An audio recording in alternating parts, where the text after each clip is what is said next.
নতুন নতুন ভালোবাসার গল্প পেতে আমাদের চ্যানেলটি সাবস্ক্রাইব করে পাশে থাকা বেল আইকনে ক্লিক করুন। ধন্যবাদ। বিশ্বাস এমন একটা জিনিস যেটা কাউকে করা যায় না, কিন্তু যাকে একবার মন থেকে কেউ বিশ্বাস করে তাকে কখনো অবিশ্বাস করতে মনেই চায় না। সে যে বিশ্বাস ভাঙার মতো কাজ করতে পারে সেটাই বিশ্বাস করতে মন চায় না। তবে সবকিছুর যেমন একটা সীমা থাকে, ঠিক সেরকমই বিশ্বাসেরও থাকে। অতিরিক্ত কোনো কিছুই ভালো না, তেমন নিজের ভালোবাসার মানুষটাকেও বিশ্বাস করতে হয় ঠিকই, কিন্তু অন্ধবিশ্বাস না। কখনো যদি মনে কোনো সংশয় বা প্রশ্ন আসে, নিজে একবার অন্তত যাচাই করা উচিত। আমি তো সেটাই করেছি। রূপ যাই বলুক, আমি তো জানি আমি আদ্রিয়ানকে ঠিক কতটা ভালোবাসি। রূপের কথায় পাত্তা না দিয়ে আমি ছুটে চলে গেলাম আদ্রিয়ানের কাছে। ওর রক্তাক্ত হাতটা ধরে কেঁদে দিয়ে বললাম, কি হয়েছে এখানে? হ্যাঁ, খুব কষ্ট হচ্ছে না? চলো হসপিটালে যেতে হবে। বলে ওর হাত ধরে টেনে নিয়ে যেতে নিলে ও আমার হাত ধরে নিজের কাছে এনে এক হাতে জড়িয়ে ধরে বলল, আমি একদম ঠিক আছি, ডোন্ট ওয়ারি। আমি আমার ওড়না খুলে ওর হাত শক্ত করে পেঁচিয়ে বেঁধে দিয়ে নাক টেনে কাঁদতে কাঁদতে বললাম, ঠিক আছে মানে কি? হ্যাঁ, কতটা রক্ত বেরোচ্ছে? ওই একটুখানি, তুমি কান্না বন্ধ করো আগে। আমি এবার আওয়াজ করেই কেঁদে দিলাম। আদ্রিয়ান আরেক হাত দিয়ে আমার চোখ মুছে একটু হাঁপানো গলায় বলল, চুপ করতে বললাম তো। আমিও ওকে দুহাতে জড়িয়ে ধরলাম। আদ্রিয়ান আমার মাথায় হাত বলিয়ে রূপের দিকে তাকিয়ে বলল, কি যেন বলছিলি? রূপ ওর বাঁধা দেহটাকে একটু ঝাঁকিয়ে বলল, এটাই যে তুই যার জন্য সবকিছু করেছিস সেই তোকে ধোকা দিয়েছি। আমার কথা মতো তোর সব প্ল্যান, ইনফরমেশন, পেপার সব দিয়ে আমাকে সাহায্য করেছে, আমার কথা শুনেছে, আমায় বিশ্বাস করেছে, কিন্তু তোকে নাম আমার কথায় তোর পকেটে মাইক্রোফোনটা রেখে দিয়েছি। আজ ভাগ্য জোরে এখানে তুই জিতে গেলেও ভালোবাসার কাছে হেরে গেছিস। Yes, you loose.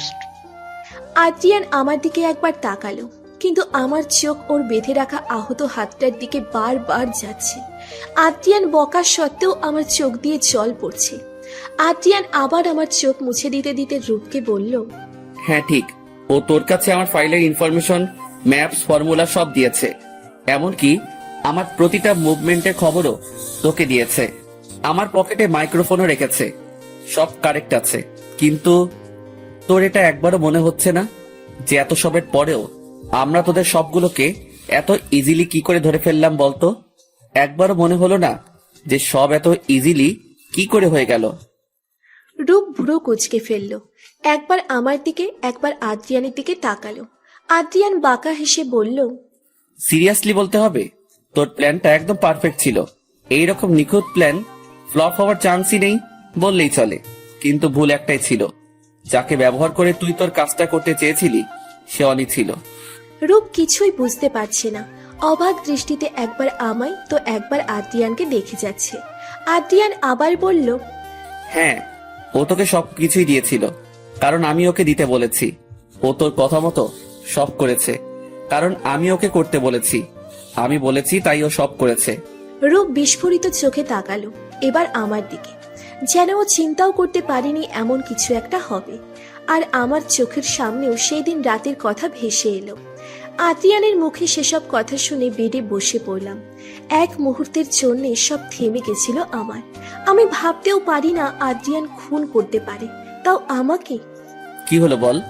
যদি বলি রূপের বলা সব কথা সত্যি, তাহলে? আমি কাঁপা কাঁপা গলায় বললাম, এটা হতেই পারে না, তুমি মিথ্যে বলছো। ও আমার দিকে স্থির দৃষ্টি ফেলে বলল, তোমার এটা কেন মনে হচ্ছে যে আমি এরকম করতেই পারি না? ইসরাক ভাইয়াকে মারা তোমার পক্ষে সম্ভব না, আর আমাকে ছাদ থেকে ফেলে দেওয়া তুমি নিজেকে নিজে করতে পারলেও আমার সাথে এরকম করতে পারবে না, কখনোও না। ও আমার পাশে বসে বলল, তাহলে কি জানতে চাইছো তুমি?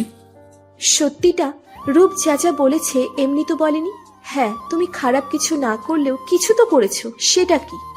আদ্রিয়ান শক্ত কণ্ঠে বলল, রূপ যা বলেছে তাই সত্যি। আমি এবার রেগে উঠে দাঁড়িয়ে বললাম, তুমি আমায় সত্যিটা বলবে না তাই তো? ওকে ফাইন, আমি এখন এই মুহূর্তে এই বাড়ি ছেড়ে চলে যাব। তোমার ভাষ্য মতে তুমি তো একজন খুনি, আর একজন খুনের সাথে এক ছাদের নিচে থাকা যায় না। বলে উঠে চলে যেতে নিলেই আদ্রিয়ান আমার হাত ধরে ধমকের সুরে বলল, একটা পা এগুলে ঠ্যাং ভেঙে খোড়া করে ঘরে বসিয়ে রাখবো। ওর ধমকে বেশ দমে গেলেও মনে অনেকটা সাহস জুগিয়ে নিয়ে কাঁপা কাঁপা গলায় বললাম, তুমি বলবে না তো? যা বলার আমি বলে দিয়েছি। আমি এবার একটু বেশিই রেগে গেলাম। রেগে গিয়ে টি টেবিলে রাখা ছুরিটা নিয়ে নিজের হাতে ধরে বললাম, আদ্রিয়ান, তুমি যদি সত্যিটা না বলো এখন আমি কিন্তু নিজেকে শেষ করে দেব। ও হকচকিয়ে গিয়ে উঠে দাঁড়িয়ে বলল, অনি, ওটা সরাও। দেখো, আমি বলবো তোমাকে, ওটা সরাও। বলে ও এগোতে নিলেই আমি পিছিয়ে গিয়ে বললাম, খবরদার কাছে আসবেন না আদ্রিয়ান, এক্ষুনি বলবে, না হলে আমি। আদ্রিয়ান অস্থির হয়ে হাত উঁচু করে বলল, ওকে সব বলছি, তুই ওটা নামাও আগে, লেগে যাবে এক্ষুনি। তুমি বলবে তারপর আমি থামাবো। বলতে বলতেই হুট করে আদ্রিয়ান এসে আমার হাতটা সরিয়ে দিয়ে ছুরিটা কেড়ে নিয়ে ছুঁড়ে ফেলে দিয়ে ঠাঠিয়ে একটা চড় মারলো আমায়। এতই জোরে মেরেছে মনে হলো আমার গালটা জ্বলে যাচ্ছে। আমি গালে হাত দেব তার আগে আমার দুই বাহু ধরে নিজের কাছে এনে চেঁচিয়ে বলল, খুব বেশি পাখনা গজিয়ে গেছে তাই না? নিজেকে শেষ করবি তুই? আর একবার এরকম কোনো কথা যদি মুখেও আসে না, প্রথমে তোকে নিজের হাতে মারবো, এরপর নিজেকে, যেখানে শুধুমাত্র তোর জন্য সবটা করে যাচ্ছি, আর তুই মরার কথা বলছিস। হ্যাঁ, ওর এক একটা কথাই কেঁপে কেঁপে উঠছি আমি। কিন্তু ওর শেষ কথাটা শুনে ভ্রু কুঁচকে ফেলে বললাম, আমার জন্য? আদ্রিয়ানের দৃষ্টি এবার স্থির হয়ে গেল। কিছু না বলে চলে গেল ব্যালকনিতে। কিছুক্ষণ থম মেরে দাঁড়িয়ে থেকে কিছু একটা ভেবে আমিও দৌড়ে ব্যালকনিতে চলে গেলাম। আদ্রিয়ান এক দৃষ্টিতে বাইরের দিকে তাকিয়ে থেকে বলল, আচ্ছা, তোমার মনে হয় না সেদিন তোমার গুলিটা লাগার পর তোমাকে কারা হসপিটালে নিয়ে গেল? আমি সেদিনকার কথা ভাবতে ভাবতে বললাম, হ্যাঁ, ওনারা বলেছিলেন যে কিছু অফিসার্স নিয়ে এসেছিল আমাকে। তাদের মধ্যে আমিও ছিলাম। আমি চমকে তাকালাম আদ্রিয়ানের দিকে। কি বলছে কি ও? ও ছিল মানে? ও কি করে থাকবে? আমায় জিজ্ঞাসু দৃষ্টিতে তাকিয়ে থাকতে দেখে আদ্রিয়ান বলল, তখন কেমব্রিজ ইউনিভার্সিটির কিছু স্টুডেন্টদের মার্ডারের কেস চলছিল। তার উপর একটা নতুন ইনফরমেশন উঠে এসেছিল যে ওরা একটা সফটওয়্যারটা বানিয়েছে, আর সেটা ওই টেরোরিস্টদের কাছে। আর তখন কেসটা আমায় দেওয়া হয়। ওনাদের মতে একজন বাংলাদেশি, এবং ওই সফটওয়্যার সম্পর্কে আমার চেয়ে ভালো কেউ বুঝবে না। শুধু আমাকেও না, ইশরাক, আদিবকেও কেসটাতে ইনভলভ করেছিল। আমি অবাক দৃষ্টিতে তাকিয়ে বললাম, কিন্তু এরকম রিস্কি একটা কাজে আপনাদের ইনভলভ কেন করলো? আদ্রিয়ান একটা লম্বা শ্বাস নিয়ে বলল, কারণ আমরা শুধু ইঞ্জিনিয়ারিং এর স্টুডেন্ট নয়, সিক্রেট ইনভেস্টিগেটরও। যদিও সব কেস না, সফটওয়্যার সম্পর্কিত যেসব কেস আছে সেগুলোই দেখতাম আমরা, তবে সিক্রেটলি। আমি বিস্মিত দৃষ্টিতে তাকিয়ে থেকে বললাম, এজেন্টদের মতো? এক্স্যাক্টলি। 2.5 বছর আগে আমরা তিনজনেই ইউকে থেকে দেশে এসেছিলাম, যেটা কেউ জানতো না। আমার বাবা মাও না। আর ওই জঙ্গলেই আমাদের অপারেশন ছিল। কিন্তু অদ্ভুত ব্যাপার কি জানো, সেদিন তুমি তোমার অজান্তেই আমাদের মিশনে খুব গুরুত্বপূর্ণ ভূমিকা পালন করেছিলে। খুব কঠিন কাজটা তোমার জন্য খুব সহজ হয়ে গেছিল। তুমি ফাইলটা বাইরে নিয়ে আসাতে, আর ওদের ধরাটাও। যদিও ওই টিমের একজন বস আর 3 জন অর্ডিনারি টেরোরিস্ট পালিয়ে গেছিল, কিন্তু বাকি সবাইকে ধরতে পেরেছিলাম। কিন্তু তোমাকে গুলিবিদ্ধ অবস্থায় আমরাই হসপিটালে নিয়ে যাই তোমাকে। আমি অবাক দৃষ্টিতে তাকিয়ে রয়েছি ওর দিকে। অবাক কণ্ঠেই বললাম, তারপর?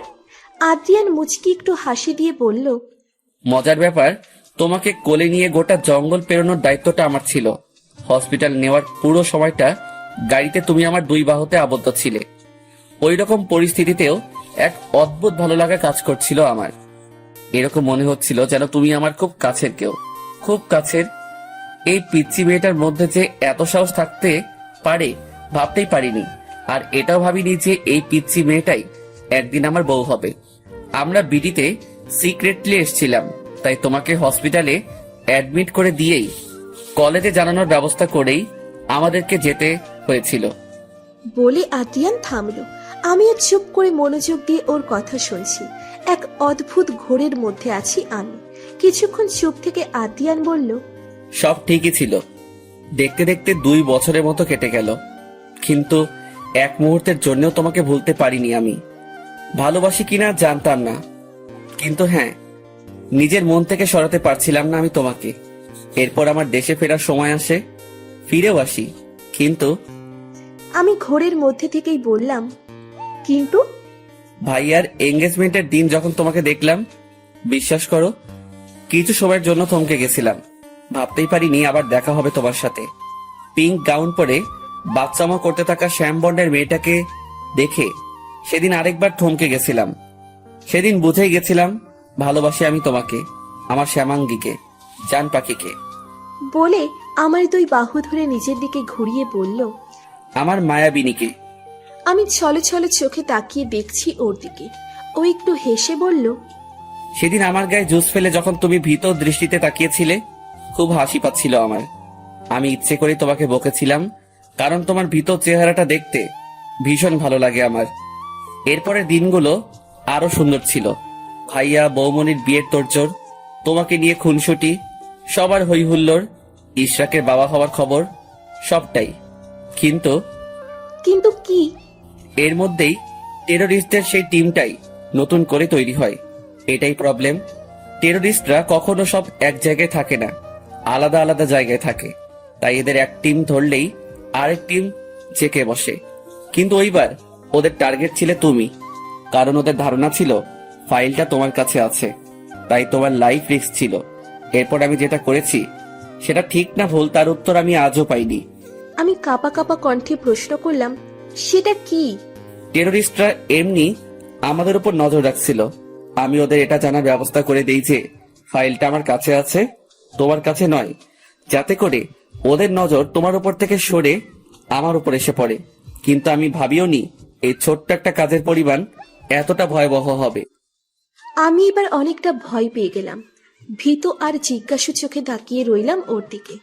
ও বলল, ইশরাক আমায় না জানিয়ে ইচ্ছে করে ওই ফাইলে একটা ডুপ্লিকেট ফলস হার্ড কপি ওর নিজের কাছে রেখেছিল, যেন টেরোরিস্টরা যদি কিছু করার চিন্তা করেও থাকে, তাহলে যেন সেই আঘাত সবার আগে তোমার বা আমার না, ওর নিজের উপর এসে পড়ে। আদিব বা আমায় কাউকে জানায়ওনি এই কথা, কারণ ও জানতো আমরা ওকে জানালে ও আমাদের এটা করতে দেবে না। আমার হাত এবার রেলিং এর উপর চলে গেল। মোটামুটি আন্দাজ করে ফেলেছি ঠিক কি হয়েছে। আমার সারা শরীর মৃদুভাবে কেঁপে কেঁপে উঠছে। আদ্রিয়ান বলল, তারপর ভাইয়া রিসিপশনের দিনটা সবচেয়ে ভয়ঙ্কর দিন ছিল। ওই দিন ভোরবেলায় আমাদের বাড়ি আসার পথেই ইশরাকের উপর অ্যাটাক হয়। ওর তেমন প্রিপারেশন না থাকায় ওদের সাথে টিকতে পারে না। ওকে ধরে একটা 7 তলা বিল্ডিং এর ছাদে নিয়ে যায় ওরা। বেশ 2 ঘন্টা ওকে টর্চার করার পরেও ও মুখ খোলেনি। ওর মুখ থেকে কথা বের করার জন্য যত রকমের টর্চার করা যায় সব করেছে। একবারও আমার বা তোমার নাম নেয়নি। অবশেষে যখন কোনো লাভ হলো না, তখন আধমরা অবস্থায় ওকে 7 তলা বিল্ডিং এর ছাদ থেকে নিচে ফেলে দেয়। আর ও এটুকু বলে আদ্রিয়ান থেমে গেল। ওর কান্না ভিজা কণ্ঠটা আর এগুচ্ছে না হয়তো। আমি চোখ বন্ধ করে কেঁদে দিলাম। নিজের বন্ধুকে আর তার বন্ধুর ভালোবাসাকে কতটা ভালোবাসলে এত বড় আত্মত্যাগ করা যায়। আদ্রিয়ান নিজেকে সামলে নিয়ে বলল, তবে পরে ওর একটা মেসেজ পেয়েছিলাম। হয়তো ওর উপর অ্যাটাক হওয়ার কিছুক্ষণ আগেই বুঝতে পেরেছিল কিছু একটা হবে। সেখানে একটা কথাই লেখা ছিল, হয়তো আর কথা হবে না। নূর আর আমার বাবুটাকে দেখে রাখার দায়িত্ব তোর। প্লিজ ওদের কোনো কষ্ট পেতে দিস না। আমার কিছু হলে সেটা নূর মানতে পারবে না রে। অনেকে বলিস ওকে একটু সামলাতে। ওই মেয়েটার কথায় জাদু আছে, ওর দ্বারা সব সম্ভব। ভালো থাকিস। তোর বিয়েটা আর খাওয়া হলো না, তবে সমস্যা নেই, আমি তো তোর সাথেই থাকবো সব সময়। আর আমার মৃত্যুকে স্বাভাবিকভাবেই নিবি। মৃত্যু শুধু আমার শরীরটাকে, তোদের মনে তো আমি সবসময় থাকবো, তাই না? বিশ্বাস করো, ইশরাকের লাশ দাফন করার পর ওর এই মেসেজটা পড়ে আমার পুরো পৃথিবী শূন্য হয়ে গেছিল। শেষ হয়ে গিয়েছিলাম আমি। আমি ফুপিয়ে কেঁদে উঠলাম। আমার জন্যে আজ এসব হয়েছে। সবার চোখে ইসরাক ভাইয়াকে টেরোরিস্টরা মেরেছে, কিন্তু সত্যি তো এটাই, ইসরাক ভাইয়াকে আমি মেরেছি। আমার জন্যে আজ নুরাপুর জীবনটা এরকম হয়ে গেছে। নীরাজ বাবা ভাড়া, শুধু আমার জন্যে। আমার কান্না দেখে আদ্রিয়ান আমার ধরতে আসলেই আমি পিছিয়ে গিয়ে বললাম, আমি খুনি, আমার জন্যেই এসব হয়েছে। আমি করেছি সব আমার জন্যে। আদ্রিয়ান আমায় নিজের সাথে মিশিয়ে ধরে দুগালে হাত রেখে বলল, কিচ্ছু হয়নি তোমার জন্যে। তুমি এসবের কিছু জানতেই না। আমি জানতাম এসব কথা, তুমি মানতে পারবে না, তাই তোমাকে বলতে চাইনি, কিন্তু আজ বাধ্য করলে আমাকে বলতে। আমার ওর সব কথা কানে এলেও মাথায় ঢুকলো না। আমি শুধু একই বিলাপ করে যাচ্ছি। আমার মাথায় শুধু এটাই ঘুরছে, ইশরাক ভাইয়ার মৃত্যুর জন্য আমিই দায়ী। আদ্রিয়ান আমার 2 বাহু ধরে ঝাঁকিয়ে ধমক দিয়ে বলল। অনি, আমি চমকে উঠলাম। আদ্রিয়ান আলতো হাতে আমার চোখ মুছতে মুছতে বলল, তোমার কোনো দোষ নেই, প্লিজ বোঝার চেষ্টা করো। যদি কেউ দোষী হয় সেটা আমি, যা করার আমি করেছি, তুমি কিচ্ছু করনি। আমি ওর হাত ঝাড়া দিয়ে ছাড়িয়ে ভাঙা গলায় বললাম, তুমি এটা ঠিক করনি আদ্রিয়ান, একদম ঠিক করনি। কি হতো আমি মরে গেলে? আমি তেমন গুরুত্বপূর্ণ কেউ নই, আমায় বাঁচাতে তুমি। আদ্রিয়ান চোখ বন্ধ করে একটা শ্বাস নিয়ে বলল, আমি জানতাম না ইশরাক এমন কিছু করবে। আমি তো ভেবেছিলাম যা আজ আসার আমার উপর আসবে, কিন্তু সবটা এলোমেলো হয়ে গেল। আমি কিছু একটা ভেবে চোখ মুছে ভাঙা কণ্ঠে বললাম, এরপর এরপর কি হয়েছিল? ইশরাকের মৃত্যুটা আমি না মানতে পারছিলাম, আর না নিজেকে ক্ষমা করতে পারছিলাম। সবাইকে দূরে সরিয়ে দিয়েছি, আর তোমাকেও নিজের জীবন থেকে দূরে রাখতে চেয়েছি, কারণ আমার জীবনটাও অনিশ্চিত ছিল। ইশরাকের মৃত্যুতে সবাই যতটা কষ্ট পেয়েছে, আমি চাইনি আমার মৃত্যুতেও সবার এরকম কষ্ট পাক। আমি চাইনি তোমার জীবনটা নষ্ট হোক, কিন্তু বাবার জেদ আর তোমার একরকমের জন্যে বিয়ে হলো আমাদের। প্রথম দিন আমি তোমার সাথে খুব খারাপ ব্যবহার করেছি, কারণ আমি চেয়েছিলাম তুমি চলে যাও, কিন্তু পরে তোমার কান্না ওসব কথা শুনে একটা কথাই ভাবছিলাম যে সত্যি এসবে তোমার কোনো দোষ নেই। তোমাকে কষ্ট পেতে দেব না বলে সবচেয়ে বড় কষ্ট তো আমি দিচ্ছি। তাই সেদিন মনকে শক্ত করে ভেবেছিলাম যা হবে পরে দেখা যাবে, আপাতত সবটা স্বাভাবিক করব, কিন্তু তার আগে তোমার ফিউচার সিকিউর করা বেশি দরকার ছিল, যাতে আমার কিছু হয়ে গেলেও তোমাকে কারো উপর নির্ভরশীল হতে না হয়। তুমি যাতে নূরের মতো অসহায় হয়ে না পড়ো, বাকিটা তো তুমি জানো। আমি একটু ভাবতে ভাবতে বললাম, কিন্তু রূপ, ও কেন এসব বলছে তোমার নামে? ও কি চায়? আদ্রিয়ান স্থির কণ্ঠে বলল, ও একজন টেরোরিস্ট। আমি চমকে গিয়ে বললাম, তার মানে 1.5 বছর আগে? আদ্রিয়ান আমায় থামিয়ে দিয়ে বলল, না, তখন ছিল না, কিন্তু ইশরাককে মারার সময় ছিল। এবার আমার কাছে সবটা ক্লিয়ার হচ্ছে, আস্তে আস্তে সবটা মিলছে। আমি আদ্রিয়ানের দিকে তাকিয়ে বললাম, তার মানে ও চাইছে আমাকে গুটি করতে, তোমার কাছ থেকে ওই ফাইল আর তোমার প্ল্যানের ডিটেলসটা নিতে চেয়েছিল। ঠিক তাই, এই জন্য শুরু থেকে তোমাকে ওর থেকে দূরে রাখতাম আমি। ওর ধারে কাছে যাওয়াটা পছন্দ করতাম না, অ্যান্ড আই থিঙ্ক ও তোমাকে পছন্দও করে। আমি কিছুক্ষণ ভেবে বললাম, তাহলে নবীন বরণের দিন আমায় ওই বন্ধ রুমে নিয়ে গিয়ে জিজ্ঞেস কে করেছিল? আমি আমি অবাক হয়ে গেলাম, কাঁপা কাঁপা গলায় বললাম, কেন? কারণ রূপের লোকেরা তোমার উপর নজর রাখছিল, ওদের একটু হলেও সন্দেহ হচ্ছিল ফাইলটা তোমার কাছে আছে হয়তো, তাই ওটা করে ওদের দেখিয়েছি ফাইলটা তোমার কাছে নেই। ওখানে আমার সাথে আদিব আর অভ্র ছিল, আর তোমাকে দেখে অবাক অভ্রই হয়েছে। ও জানতো না আমরা তোমাকেই ধরে এনেছি। হঠাৎ করে ছাদের কথা মনে পড়তেই বললাম, আর ওই ব্যালকনি থেকে, মেডিকেলের ওই ব্যালকনি থেকে আমায় কে ফেলেছিল? আদ্রিয়ান একটা ছোট্ট শ্বাস নিয়ে বলল, রূপ, আমি সেদিন যেমন পোশাকে এসেছিলাম তেমন পোশাকে এসেছিল, যাতে করে তোমাকে ভুল বোঝানো সহজ হয়। উদ্দেশ্য ছিল আমাকে মানসিকভাবে ভেঙে দেওয়া। ও জানতো এমনিতেও তুমি ওর হবে না, তাই। আমি একটা লম্বা হতাশার শ্বাস নিলাম। অনেকটা সময় দুজনেই চুপ ছিলাম। নীরবতা ভেঙে আমিই বললাম, তো এরপর? আদ্রিয়ান আমার দিকে তাকিয়ে বলল, তোমাকে রূপের কথা মতোই কাজ করতে হবে। আমি অবাক হয়ে বললাম, কি? হ্যাঁ, কিন্তু সেটা ওর মনে হবে আসলে তুমি সবটা আমাদের প্ল্যান অনুযায়ী করবে। আমি ব্যাপারটা বুঝতে না পেরে বললাম, বুঝলাম না। বলবো সবটা, আগে প্ল্যানটা সাজিয়ে নেই। তবে তোমাকে সাহস রাখতে হবে। রাখবো। আমার জন্য যে ভয়ঙ্কর ক্ষতি হয়েছে, এই কাজটা করে একটু হলেও সে পাপের বোঝাটা হালকা হবে। আমি কিচ্ছু বললাম না, সোজা রুমে এসে সোফায় বসে পড়লাম। ইশরাক ভাইয়ার মৃত্যুর ঘটনাটা যেন আমার চোখের সামনে ভাসছে। এমন মনে হচ্ছে আমি ওনার ওরকম নৃশংস খুন হতে নিজের চোখে দেখেছি, আর এসবের জন্য আমি দায়ী। চিৎকার করে কাঁদতে ইচ্ছে করছে আমার। আদ্রিয়ান এসে আমার কাঁধে হাত রেখে বলল, অনি, কান্না বন্ধ করো।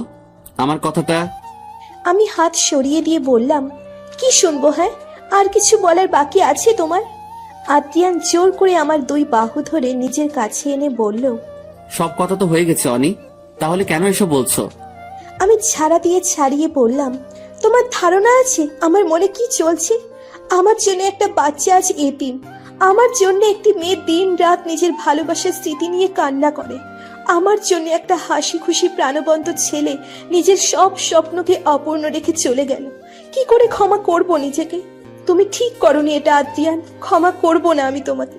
তুমি আমাকেও অপরাধী করে দিলে আদ্রিয়ান। এর চেয়ে আমি ওদের হাতে গেলে। আর কিছু বলার আগেই আদ্রিয়ান আমার গাল চেপে ধরলো। ওর চোখ লাল হয়ে গেছে, দাঁতে দাঁত চেপে বলল, আজ বলেছো, আর যেন কখনো এ ধরনের কোনো কথা না শুনি, তাহলে আমার চেয়ে খারাপ কেউ হবে না। বলে আমায় ছেড়ে ও রুম থেকে বেরিয়ে গেল। আমিও কিছুক্ষণ কান্না করে ডায়েরি নিয়ে বসেছিলাম লিখতে। আদ্রিয়ানের কথাই হুঁশ এলো আমার। আদ্রিয়ান রূপকে বলল, তোকে আজ অবধি অনি যেসব কাগজ ম্যাপ দিয়েছিল সবটাই ফেক ছিল। আমার তৈরি করে দেওয়া জিনিসগুলোই ও তোকে দিত আমার কথা মতো। আর আমার ল্যাব থেকে তো ও কিছু আনেইনি, দেবে কি করে তোকে? রূপ হিংস্র চোখে তাকালো আমার দিকে, রাগে কড়মড় করে বলল, এটা তুমি ঠিক করোনি অনি ম্যাম, তোমাকে তো আমি। আদ্রিয়ান সাথে সাথেই বলল, কিচ্ছু করতে পারবি না, কারণ ওকে ঘিরে আদ্রিয়ান নামক একটা বলয় আছে।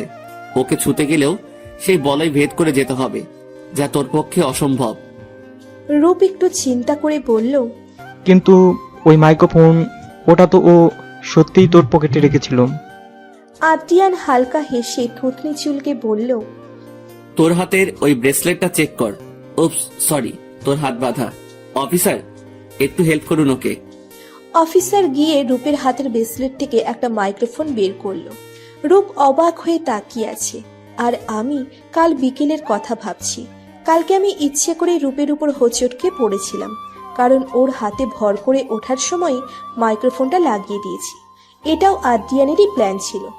আদ্রিয়ান বলল, আমরা জানতাম কাল অন্তত তুই চেঞ্জ করার সময় পাবি না, প্রচুর কাজ আছে, তাই ওই মাইক্রোফোন দিয়ে তোদের সব প্ল্যান আমরা জেনেছি। আর এই মাইক্রোফোন যেটা তুই আমায় দিয়েছিস, সেটা দিয়ে তুই সেটাই শুনেছিস যেটা আমরা তোকে শোনাতে চেয়েছি, যার ফলে এত তাড়াতাড়ি তোরা আমাদের ফাঁদে পা দিলি। সহজ কথায়, তোদের করা গর্তেই তোদেরকে ফেললাম। রূপ ক্ষিপ্ত চোখে দেখছে আমার দিকে। আমি রূপের দিকে এগিয়ে দিয়ে ঠাটিয়ে একটা থাপ্পড় মেরে দিলাম। তারপর ঘৃণার দৃষ্টিতে তাকিয়ে বললাম, মানতেই হবে আপনার প্ল্যানটা কিন্তু মারাত্মক ছিল। আপনার ওসব কথাই কিছুক্ষণের জন্য হলেও মন দ্বিধাগ্রস্ত ছিল, কিন্তু আপনার প্রথম ভুল ছিল এটা বলা যে আদ্রিয়ান আমায় ফেলে দিয়েছে। প্রথমত এটা আমি জানি যে দুনিয়া উল্টে গেলেও আদ্রিয়ান এটা করবে না। আর দ্বিতীয়ত তখন আদ্রিয়ান আমার সাথে ফোনেই ছিল। তাহলে আর দ্বিতীয় ভুল ছিল আদ্রিয়ান কোথায় কি আছে সবটা আমায় বলা, কারণ এগুলো আপনি কি করে জানলেন? যখন আপনিও সন্দেহভাজন, তাহলে আপনি ভাবলেন কি করে আমি আমার স্বামীর চেয়ে আপনাকে বেশি বিশ্বাস করব? রূপ কিচ্ছু বলছে না, শুধু হিংস্র চোখে দেখছে আমায়। আদ্রিয়ান বলল, মানে তুই ওকে ব্যবহার করে আমার ক্ষতি করতে চেয়েছিলি? সিরিয়াসলি? আমি যদি কোনো অন্যায় করেও থাকতাম, তাহলেও প্রয়োজনে ও নিজের হাতে আমায় মেরে নিজেকেও শেষ করে দিত, কিন্তু সেই অধিকার ও কাউকে দেবে না। এটাই আমাদের ভালোবাসা, যেটা বোঝার মতো ক্ষমতা তোদের নেই। রূপর বাঁধা শরীরটা আরেকবার ঝাঁকিয়ে হুঙ্কার দিল। এর মধ্যে আদিপ ভাইয়াও চলে এলো। আদিপ ভাইয়া এসে বলল, সব রেডি, এবার এদের নিয়ে যাওয়া যাবে। অফিসাররা সবগুলো নিয়ে গেল। রূপকে নেওয়ার সময় রূপ শাসিয়েও গেল আমাকে আর আদ্রিয়ানকে। ওদের নিয়ে যেতেই অভু একটা স্বস্তির নিঃশ্বাস ফেলে বলল, যাক, সব ঝামেলা মিটলো ঠিকঠাক। স্যার চলুন, আপনাকে ডক্টরের কাছে যেতে হবে। আদিপ ভাইয়া বলল, হ্যাঁ, ভাগ্যিস গুলিটা হাতের কিনারায় ছুঁয়ে বেরিয়ে গেছে, যদি অন্য কোথাও লাগতো। আমি আবারও ওর হাতের দিকে তাকিয়ে কেঁদে দিলাম। আদ্রিয়ান আমার দোগালে হাত রেখে বলল, আবার কাঁদে? অনি প্লিজ, দেখো কিচ্ছু হয়নি। এখন ডক্টরের কাছে গিয়ে ব্যান্ডেজটা করলেই হয়ে যাবে। একেবারে সাইড ঘেঁষে গেছে গুলিটা, সামান্য চোট। আমি ফুপিয়ে কেঁদে দিয়ে বললাম, একটু? হ্যাঁ, কতখানি রক্ত বেরিয়েছে। তুমি সব সময় এরকম করো, কেয়ারলেস একটা। বলে আদ্রিয়ানকে জড়িয়ে ধরলাম আমি। আদ্রিয়ানও আমায় জড়িয়ে ধরে বলল, পাগলি একটা। আমি চুপচাপ ওর বুকে মাথা এলিয়ে রেখে দিয়েছি। আজ অনেক বড় একটা বোঝা নামলো। এত ঝামেলা, রক্তারক্তি, খুনোখুনি, এত কিছুর পর এবার শান্তি এলো আমাদের জীবনে। অভ্র আর আদি ভাইয়ার কাশির আওয়াজ শুনে আমি আর আদ্রিয়ান একে অপরকে ছেড়ে দিয়ে দূরে সরে দাঁড়ালাম। দুজনেই হালকা মিটমিট করে হাসছে। আমি আজ চোখে একবার আদ্রিয়ানের দিকে তাকিয়ে চোখ সরিয়ে দিলাম। অভ্র বলল, স্যার চলুন তাহলে। আদ্রিয়ান আমার এক হাতে জড়িয়ে দিয়ে ওদের দিকে তাকিয়ে বলল, চলো। এরপর আদ্রিয়ানকে নিয়ে আমরা হসপিটালে গেলাম। ওর হাত ব্যান্ডেজ করিয়ে ডক্টরের কাছ থেকে ঔষধ নিয়ে বাংলোতে ফিরে এলাম। দুপুরবেলা খাওয়া দাওয়া করে আদ্রিয়ান আর আমি দুজনেই ঘুমিয়েছি, কারণ দুজনেই বেশ ক্লান্ত ছিলাম। বিকেলে ঘুম থেকে উঠে ঘুম ঘুম চোখে পাশে হাত রেখে ফাঁকা পেয়ে ভ্রু কুচকে চোখ খুলে তাকালাম। পাশে আদ্রিয়ানকে দেখতে পেলাম না। একটা ছোট্ট হাই তুলে উঠে বসে ধীর পায়ে ব্যালকনির দিকে গিয়ে দেখি আদ্রিয়ান ব্যালকনিতে রেলিং ধরে দাঁড়িয়ে দূরের দিকে তাকিয়ে আছে। আমি গিয়ে আদ্রিয়ানের হাত জড়িয়ে ধরে বললাম, কি ভাবছো? ও আমার দিকে তাকিয়ে মুচকি হেসে বলল, উঠে গেছো? আদ্রিয়ান কিছু না বলে আমার এক হাতে জড়িয়ে ধরে দাঁড়িয়ে রইল। আমি ওর পেটের উপর হাত রেখে বললাম, সব কত অদ্ভুত ছিল তাই না? আর সবকিছুই খুব তাড়াতাড়ি হয়ে গেল তাই না? হ্যাঁ, আর এসব কিছু তোমার জন্যই হয়েছে।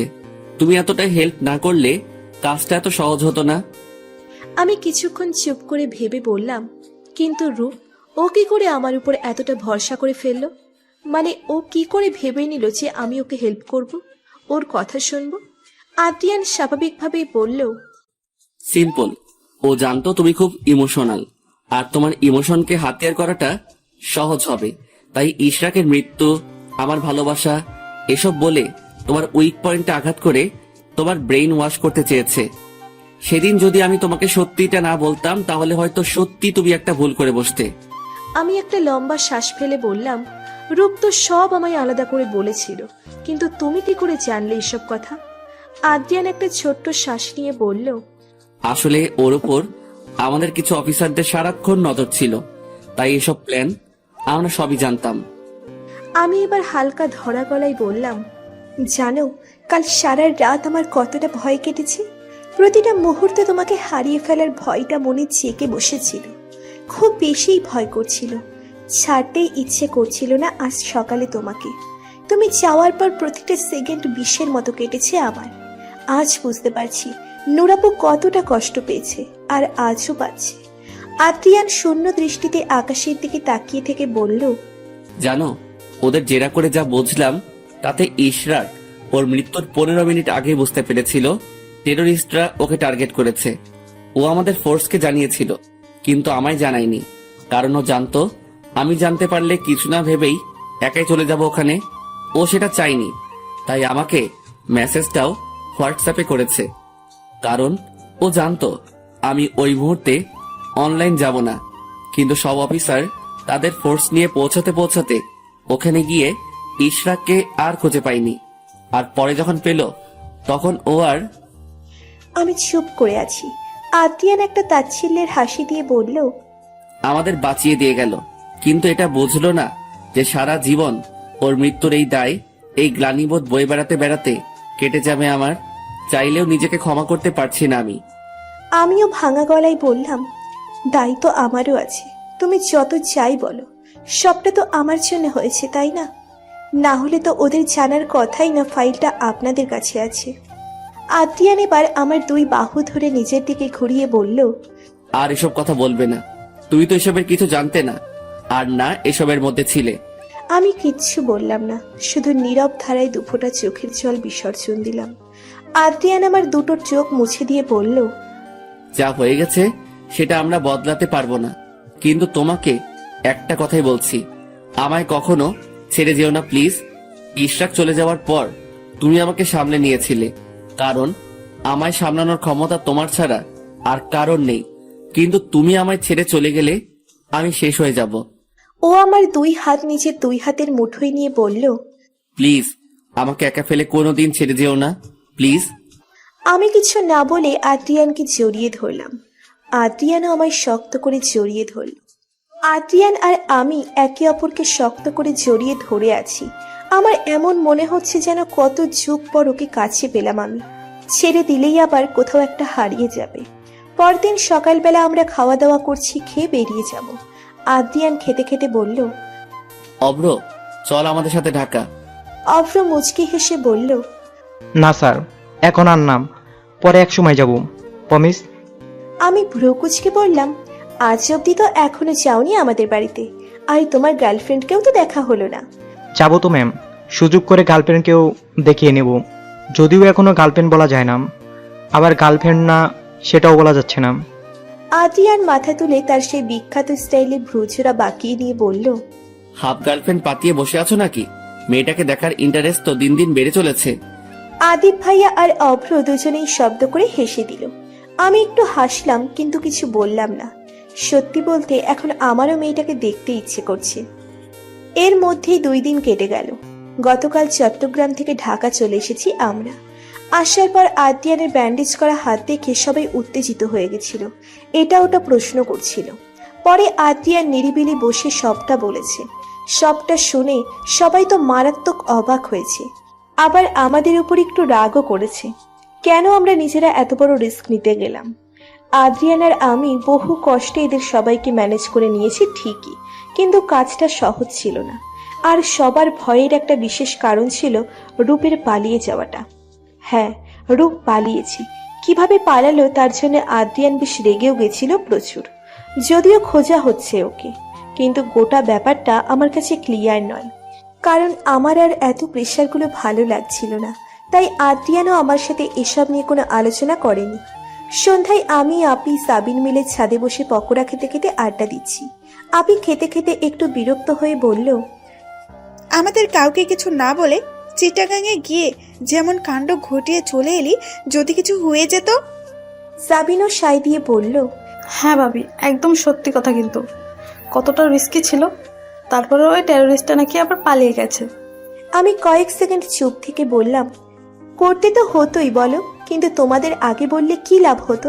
শুধু টেনশন বাড়তো। যাই হোক, বাদ দাও এসব। তো আপি, বেবির নাম কি ঠিক করলো ভাইয়া?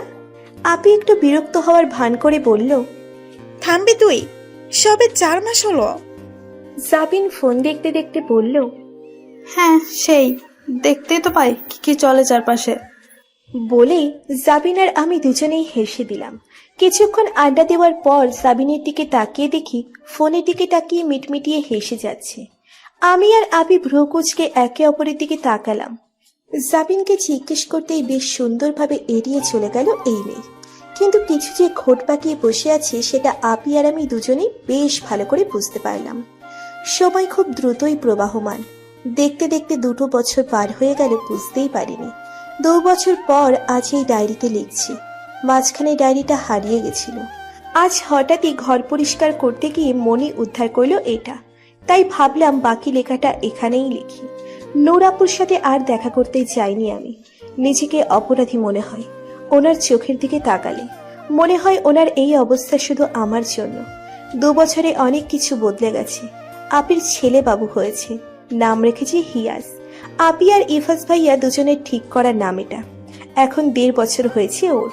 আমাদের সকলের ভীষণই আদরের। এখনো মনে পড়ে সেই দিনটা যেদিন হিয়াজ এলো। আপিকে ডেলিভারির সময় আপির বেশ কষ্ট হয়েছিল। সেদিন রাতে ঘুমোতে যাওয়ার সময় আদ্রিয়ান আমার পেছন থেকে জড়িয়ে ধরে ঘাড়ে মুখ গুজে কাঁপা কণ্ঠে বলেছিল, যখন আমাদেরও বেবি হবে তোমারও এরকমই কষ্ট হবে, তাই না? আমি ঘুরে ওর বুকে মাথা রেখে বলেছিলাম, তা তো হবেই। মা হওয়া তো এত সহজ নয়, তাই না?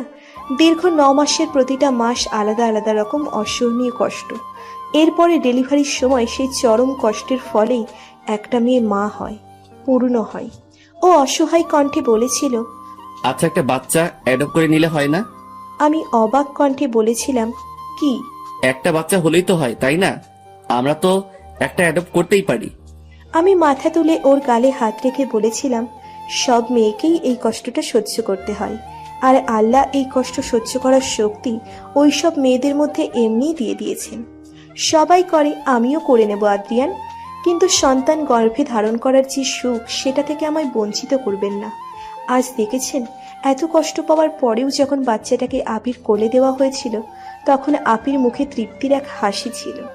ও একটা ছোট্ট শ্বাস নিয়ে বলেছিল, বুঝলাম। কি বুঝলে? আমার পিচ্চি বউটা বড় হয়ে যাচ্ছে আস্তে আস্তে। আমি বরাবরের মতো লজ্জা পেয়ে ওর বুকে মুখ লুকিয়েছিলাম, আর ও কাছে টেনে নিয়েছিল আমায়। সেদিনের কথা মনে পড়তেই হাসলাম আমি। হ্যাঁ, এখন বড় হয়েছি বটে, তখন 19-এর ছিলাম, এখন 21 হল। হঠাৎ করেই আপির ডাক পড়ল। আমি এখন মামুর বাড়িতে আছি, আমরা সবাই আছি। আসলে আজ সজীব ভাইয়ার গায়ে হলুদ। হ্যাঁ, দীর্ঘ কয়েক বছর পর কাল সৃষ্টি আপুর সাথে ভাইয়ার বিয়ে হবে। আমি নিচে চলে গেলাম। নিচে গিয়ে আদ্রিয়ান, ইফাজ ভাইয়া, কাব্য, আমার সব কাজিন ভাইয়ারা সবাই কোমর বেঁধে লেগে পড়েছে কাজে। ইফাজ ভাইয়া আর আদ্রিয়ানকে দেখলে কেউ বুঝতেই পারবে না এরা বাড়ির জামাই। দুজনেই ঘরের ছেলের মতো লেগে পড়ে কাজ করে যাচ্ছে। আমিও ওড়নাটা বেঁধে আপিদের সাথে কাজে হাত লাগাচ্ছি। কিন্তু আমার শরীরটা তেমন ভালো নেই। সকাল থেকেই কেমন লাগছে, মাথা ঘুরে উঠছে মাঝে মাঝে, কিছু খেতেও ইচ্ছে করছে না। কাউকে বলিনি, কারণ বিয়ে বাড়িতে সবাই এখন আবার আমায় নিয়ে ব্যস্ত হয়ে পড়বে। আপি আমায় ফলের ঝুড়িটা আনতে বলল। আমিও ফলের ঝুড়ি নিয়ে বেরিয়ে এসে আরেকটু এগোতেই মাথাটা ভীষণ জোরে ঘুরে উঠল। সবটা অন্ধকার হয়ে আসছে। ঝুড়িটা আর ধরে রাখতে পারলাম না, পড়ে গেল হাত থেকে। কয়েক সেকেন্ডের মধ্যে কি হলো জানি না, আর দাঁড়িয়ে থাকতে পারলাম না, লুটিয়ে পড়লাম মাটিতে। মাথায় ভার অনুভব করে আস্তে আস্তে চোখ খুলে তাকালাম। ঘরে অনেক মানুষের উপস্থিতি টেরও পেলাম। তখনকার কথা মনে পড়তেই বুঝতে পারলাম সবাই মিলে আমার জন্য হয়তো এতক্ষণে আমি মাথা চেপে ধরে উঠে বসতে নিলেই আপি বলে উঠল, এই কি করছিসটা কি? চুপচাপ শুয়ে থাক। বলে একটা বালিশ রেখে বেডে হেলান দিয়ে শুইয়ে দিল। আমি ক্লান্ত দৃষ্টিতে চারপাশে তাকিয়ে দেখলাম আল্লাহর রহমতে বাড়ির ছোট থেকে বড় সব একসাথে এসে আমার রুমে ভিড় জমিয়েছে। বাড়িতে এত কাজ সব ফেলে এরা আমার এখানে বসে আছে। আম্মু এসে আমার পাশে বসে বলল, এরকম শরীর খারাপ কি করে করলি বলতো? সকাল থেকে দেখছি ঠিকমতো খাসনি কিছু, এমন করার কোনো মানে হয়? আব্বু আম্মুর দিকে তাকিয়ে বলল, আচ্ছা, এভাবে ওকে বকাবকি করছো কেন? এমনিতেই অসুস্থ মেয়েটা। সবাই এটা বলছে, আর আমি আশেপাশে তাকিয়ে আদ্রিয়ানকে খুঁজছি। না জানি কি অবস্থা হয়েছে লোকটার। আমার একটু কিছু হলেই তো পাগল পাগল হয়ে যায়, কিন্তু পুরো রুমে আদ্রিয়ানকে দেখতে পেলাম না। আব্বু আম্মু আর বাকি বড়রা চলে গেল। নানু, বড় মামি আর আম্মু এখনো আছে। রাতে আবার হলুদের অনুষ্ঠান আছে। মলি আপু আমার পাশে বসে বলল, কি হয়েছে কি তোর বলতো? হঠাৎ এভাবে মাথা ঘুরে পড়ে গেলি? আমি মাথায় হাত রেখে বললাম, আসলে সকালবেলা থেকে কিছুই ঠিক করে খেতে পারিনি আজ, তাই হয়তো। এর মধ্যে মেজমামু আর আপু একটু বিরক্ত হয়ে পড়ল, তোকে নিয়ে আর পারা যায় না।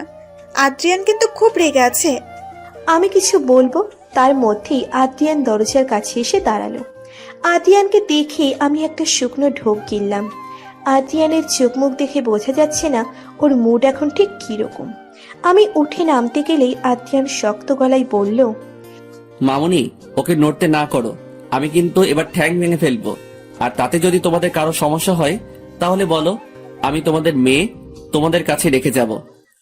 সবাই সবার মুখ চাওয়াচাই করছে, আর আমি মুখ গোমরা করে তাকিয়ে আছি ওর দিকে। বড় মামি বলল, আদ্রিয়ান থাক না, মেয়েটার উপর এখন আর রাগ করো না।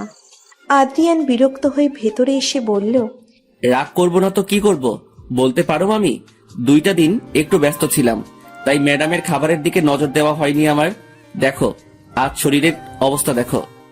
আম্মু যেন আদ্রিয়ানেরই আসার অপেক্ষা করছিল। এখন নিশ্চয়ই নিজের সেই বিখ্যাত কুটকাচালি করবে। আম্মু বলল, হ্যাঁ সেটাই, ধরে বেঁধে একটু খাও তো, একমাত্র তোমার কথাই তো শোনেও। আমি একটু বিরক্ত হয়ে তাকালাম আম্মুর দিকে। কি শান্তি পায় এরা আমায় এভাবে ফাঁসিয়ে দিয়ে। আদ্রিয়ান মাথা ঝাঁকিয়ে বলল, একদমই না মামুনি, তোমার মেয়ে আমার কথা একদমই শোনে না। শুনলে নিজের এরকম হাল করতো না। উনি অসুস্থ হবেন, আমি ওনার টেনশনে আতপাগল হয়ে যাব, এটা দেখে তো উনি ভীষণই মজা পান, তাই না? আমি মুখ কাচুমাচু করে বসে আছি। বাকি সবাই একে অপরের মুখ চাওয়াচাই করে আস্তে আস্তে চলে গেল। আমি আদ্রিয়ানের মুখের দিকে তাকিয়ে একটা মেকি হাসি দিলাম। না জানি এখন ঠিক কিভাবে বকাবকি শুরু করবে। আদ্রিয়ান শান্তভাবে আমার দিকে কয়েক সেকেন্ড তাকিয়ে থেকে পাশেই টি টেবিলে রেখে দেওয়া 1 প্লেট কাটা ফল এগিয়ে দিয়ে বলল, তাড়াতাড়ি শেষ করো, একটা ফলের পিছও যাতে বাকি না থাকে। আমি প্লেটটা হাতে নিয়ে অসহায় চোখে ওর দিকে তাকিয়ে কিছু বলবো তার আগেই ও ধমক দিয়ে তাড়াতাড়ি শুরু করো। আমি খানিকটা চমকে উঠে তাড়াতাড়ি খেতে শুরু করে দিলাম। একদমই ভালো লাগছে না খেতে, কিন্তু আদ্রিয়ানের চোখ মুখ দেখে খেয়ে নিতে বাধ্য হলাম। যেই আমি হাফ পিস আপেল 1 ঘন্টা লাগিয়ে নাক কুচকে খাই, সেই আমি পুরো 1 প্লেট ফল 20 মিনিটের মধ্যে খেয়ে নিলাম। পুরোটা শেষ করে ফাঁকা প্লেট আদ্রিয়ানের হাতে দিতেই আদ্রিয়ান মুচকি হেসে বলল, গুড গার্ল। আমি দুর্বল দৃষ্টিতে ওনার দিকে তাকিয়ে ঢেকুর দিলাম। উনি আঙুল দিয়ে আমার চুলগুলো ঠিক করতে করতে বলল, একদম বেড থেকে নামবে না এখন, প্রোগ্রামের সময় বৌমনি এসে সাজিয়ে নিয়ে যাবে। আমি অসহায় মুখ করে বললাম, আমি সৃষ্টি আপুদের বাড়ি যাব না হলুদার গিফটসগুলো নিয়ে? উনি শক্ত চোখে তাকালেন আমার দিকে। আমি মুখ ফুলিয়ে বললাম, আচ্ছা যাব না। উনি শার্ট হাতে নিয়ে পড়তে পড়তে বলল, একটু পর বৌমনি এসে রেডি করে দেবে, আমিও যাচ্ছি। বলে আমাকে কিছু বলার সুযোগ না দিয়েই চলে গেল। আমিও ওর যাওয়ার দিকে তাকিয়ে মুচকি হাসলাম। লোকটা সত্যি পাগল, এমনিতে রাগ দেখালেও এমন কিছু করতেই পারে না যেটাতে আমি কষ্ট পাবো। হলুদের রাতটা বেশ ভালোভাবেই কাটলো। নাচ গান মজা খাওয়া দাওয়া করে ভালোই কাটলো। ঘুমোতে যাওয়ার আগে আদ্রিয়ান জোর করে 1 গ্লাস দুধ খাইয়েছে। যদিও দুধটা খাওয়ার পর একটু গা গোলা ছিল, কিন্তু আদ্রিয়ানকে বুঝতে দিইনি। পরের দিন সকালে ভোরে আমরা সবাই পুকুর ঘাটে পানি আনতে গেলাম। গ্রামে এই রীতিটা খুব সুন্দরভাবেই মানা হয়, দেখতেও ভালো লাগে। হলুদ রঙের শাড়ি পরে কোলে কলসি নিয়ে পানি আনতে যাওয়া। সবাই একে একে এলো কলসিতে পানি ভরে। আমি কলস ভরে নিয়ে উঠে আসার সময় হুট করে আবারও আমার মাথায় ঘুরে উঠল। আমি তাড়াতাড়ি কলসটা রেখে গাছ ধরে দাঁড়ালাম। আপি আপুরা সবাই তাড়াতাড়ি আমার কাছে এসে দাঁড়ালো। আমি কয়েকটা শ্বাস নিয়ে বললাম, আমি ঠিক আছি, জাস্ট মাথাটা ঘুরছিল। প্লিজ তোমাদের ভাইকে এসব বলো না, আজ আমার সব আনন্দ মাটি করে ছাড়বে। আপি ভ্রুকুচকে বলল, নিজের অযত্ন করে অসুখও বাঁধাবে, আবার আদ্রিয়ানকে ভয়ও পাবে। ওয়াও! হঠাৎ কিছু একটা ভেবে আপি বলল, এই, তুই প্রেগনেন্ট নস তো? কাল থেকেই এমন হচ্ছে। মলি আর মিলি আপুও সাই দিয়ে একই কথা বলল। আমি ছোট্ট একটা শ্বাস ফেলে বললাম, তোমরা থামবে? আজ এরা প্যাচাল শুধু। চলো তো, এরকম তোমার প্রেশার ফল করলেও হয়। মলি আপু বলল, হ্যাঁ তাও হতে পারে, বমি টুমি হয়। আমার যে কাল রাতে গা গোলা ছিল সেটা বলা যাবে না, তাহলেই পুরো জেকে ধরবে আমায়। তাই মাথা নেড়ে না করলাম। ওরাও আর কথা বাড়ালো না। সকালে ভাইয়াকে হলুদ তেল মাখিয়ে গোসল টোসল করিয়ে সবাই ফ্রি হয়ে আমাদের মামাবাড়ির বিরাট উঠোনে পাটি বিছিয়ে বাড়ির সবাই কলাপাতায় খিচুড়ি খাচ্ছি। আদ্রিয়ান আমার পাশেই বসেছে। আমি অর্ধেক খিচুড়ি খাওয়ার পর হঠাৎ করেই আমার ভীষণভাবে গা গুলিয়ে উঠল। মুখ চেপে ধরে তাড়াতাড়ি উঠে দৌড়ে একটু দূরে একটা গাছ ধরে বমি করে দিলাম। আদ্রিয়ানও আমার পিছে চলে এসে আমার পিঠে হাত বোলাতে শুরু করলো। অর্ণব ভাইয়া অলরেডি পানি নিয়ে এসেছে। কিছুক্ষণ পর আমার বমি থামতেই আদ্রিয়ান আমায় 1 হাতে জড়িয়ে ধরে পকেট থেকে রুমাল বের করে মুখটা মুছে দিল। তারপর পানি খাইয়ে দিয়ে ওখানের একটা চেয়ার এনে বসালো। আম্মু চিন্তিত হয়ে বলল, আজ আবার এমন কেন হলো? কাল থেকে তো ঠিক মতোই খাচ্ছে। নানু বলল, দেখেছিস, আমি তো কালকেই বুঝেছিলাম নতুন মেহমান আসছে। বুড়িদের কথা বাসি হলেও ফলে। নানু সবার সামনে এভাবে বলছে যে আমার খুব লজ্জা লাগছে। আমি মাথা নিচু করে বসে আছি।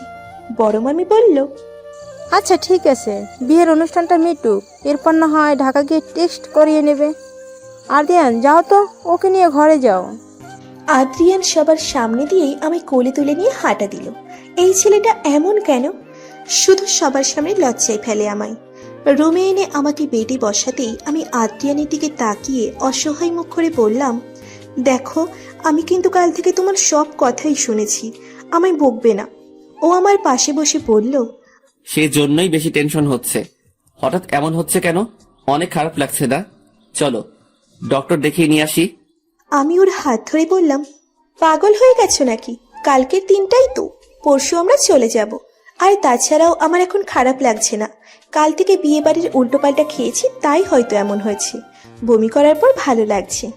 কিন্তু আমার কথায় যে মহাশয় তেমন সন্তুষ্ট হতে পারেননি, আর তার চিন্তা এক বিন্দুও কমেনি, সেটা বুঝতে পারছি। হঠাৎ করেই আমায় নিয়ে একটু বেশি চিন্তায় পড়ে গেল ও। বাড়ির সবাইও একটু টেনশনে আছে। আমাকে কমপ্লিট বেড রেস্টে থাকতে বলে চলে গেল সে। ধুর, ভাল লাগে না এসব। 10টার দিকে বাবা মামুনিরা চলে আসার পর আর নিজেকে রুমে আটকে রাখতে পারিনি, বাইরে চলে এসেছি। আমায় বাইরে দেখে আদ্রিয়ান একটা চোখ রাঙানি দিয়েছিল, বাট আপাতত আই ডোন্ট কেয়ার, পরেরটা পরে দেখা যাবে। সবাইকে বলে দিয়েছি আমি এখন ফিট আছি, তাই আর কেউ কিছুই বলেনি। সবার সাথে মজা আনন্দ করে হাতে কাজ করে দিচ্ছি, তখনই নুরাপুকে দেখতে পেলাম। ওনাকে দেখেই আমার কেমন যেন একটা অপরাধ বোধে ভুগি আমি। ওনার চোখে চোখ রাখার সাহস করে উঠতে পারি না। নীর আদ্রিয়ানের কোলে খেলা করছে। আমি চোখ সরিয়ে অন্যদিকে যেতে নিলেই নুরাপু ডাকলো আমায়। আমি দাঁড়িয়ে মুচকি হাসলাম। আপু নিজেই এগিয়ে এলো আমার দিকে। আমি হেসে বললাম, তোমার তো কাল আসার কথা ছিল, আজ এলে যে? আমাকে আর কিছু বলতে না দিয়ে নুরাপু আমার হাত ধরে বাড়ির ভিতরে নিয়ে গেল। আমায় রুমে এনে হাত ছেড়ে দিয়ে বলল, এভাবে ইগনোর করছিস কেন আমায়? রেগে আছিস? না না, রাখবো কেন? তাহলে? আমি কিচ্ছু বলতে পারলাম না, মাথা নিচু করে আছি। কিছুক্ষণ চুপ থেকে নুরাপু বলল, মৃত্যুর জন্য কেউ দায়ী হয়নি অনি, ওটাই নিয়তি। ইসরাকের মৃত্যুর জন্য তুই দায়ী কেন হবি? ও যা করেছিল নিজের বন্ধুত্বের জন্য করেছে, আর একদম ঠিক করেছে। আমি চমকে তাকালাম নুরাপুর দিকে। তার মানে আপু সবটা জানে? নুরাপু একটা ছোট্ট শ্বাস ফেলে ওনার ফোন বের করে কিছু একটা করলো। ফোন থেকে ইসরাক ভাইয়ার কণ্ঠ ভেসে এলো, আই এম সরি নূর, এটাই হয়তো তোমাকে বলা আমার শেষ কথা।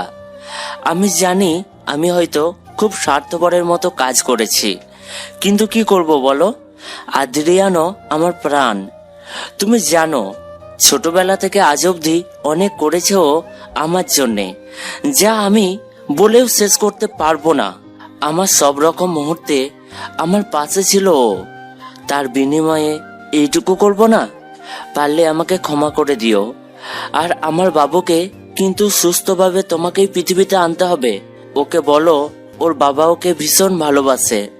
ওর নিজের হাতে মানুষ করার স্বপ্ন দেখেছিল, কিন্তু ওর বাবার ভাগ্যে এইসব ছিলই না। বেশি স্বপ্ন দেখেছিলাম তো, খুব ইচ্ছে করছে জানো তোমাকে একবার জড়িয়ে ধরতে, কিন্তু পারছি না। জানি তোমাকে দুঃখের সাগরে ভাসিয়ে দিয়ে যাচ্ছি।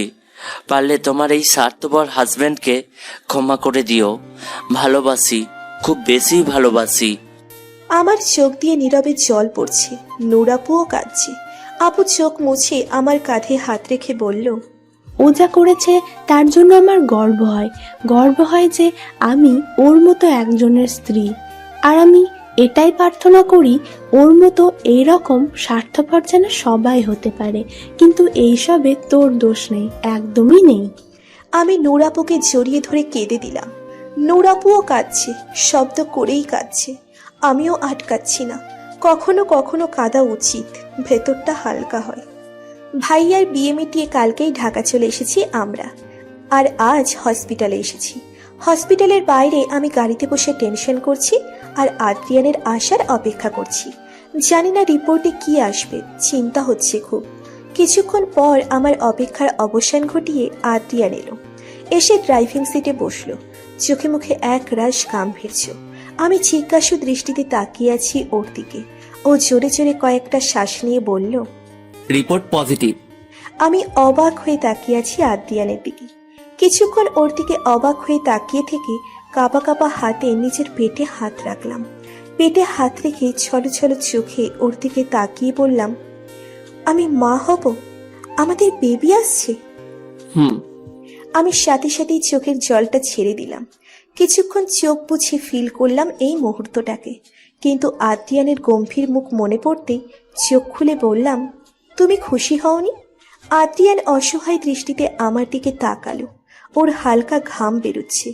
ও আমার হাত নিজের দুহাতের মধ্যে নিয়ে বলল, নূরকে, বৌমনিকে দেখেছি আমি, তুমি পারবে তো?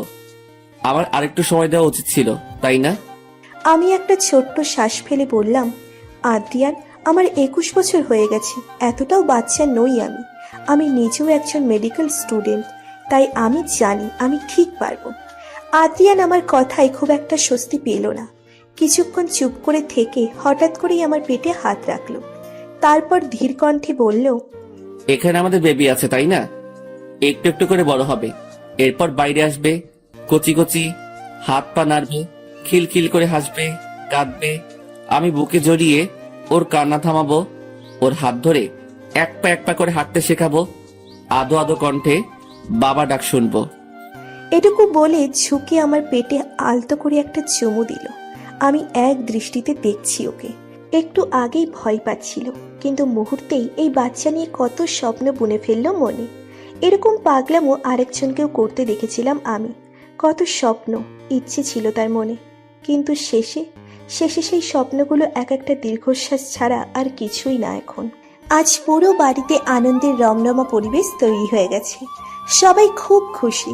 ইফাজ ভাইয়া একটু আগে বেশ কয়েক কেজি মিষ্টি কিনে নিয়ে এসেছে, পুরো এলাকায় বিলিয়েছে। আব্বু আম্মু আর বাকিরাও সন্ধেবেলা চলে এসেছে। বড় আম্মু, বড় আব্বু আর আপি মিলে স্ন্যাক্স বানাচ্ছে। আদ্রিয়ান তো কি রেখে কি করছে নিজেই জানে না। কিছুক্ষণ আগে ভয় পেলেও আপাতত খুব বেশি খুশিও। ইফাজ ভাইয়াও ভীষণ খুশি হয়েছে।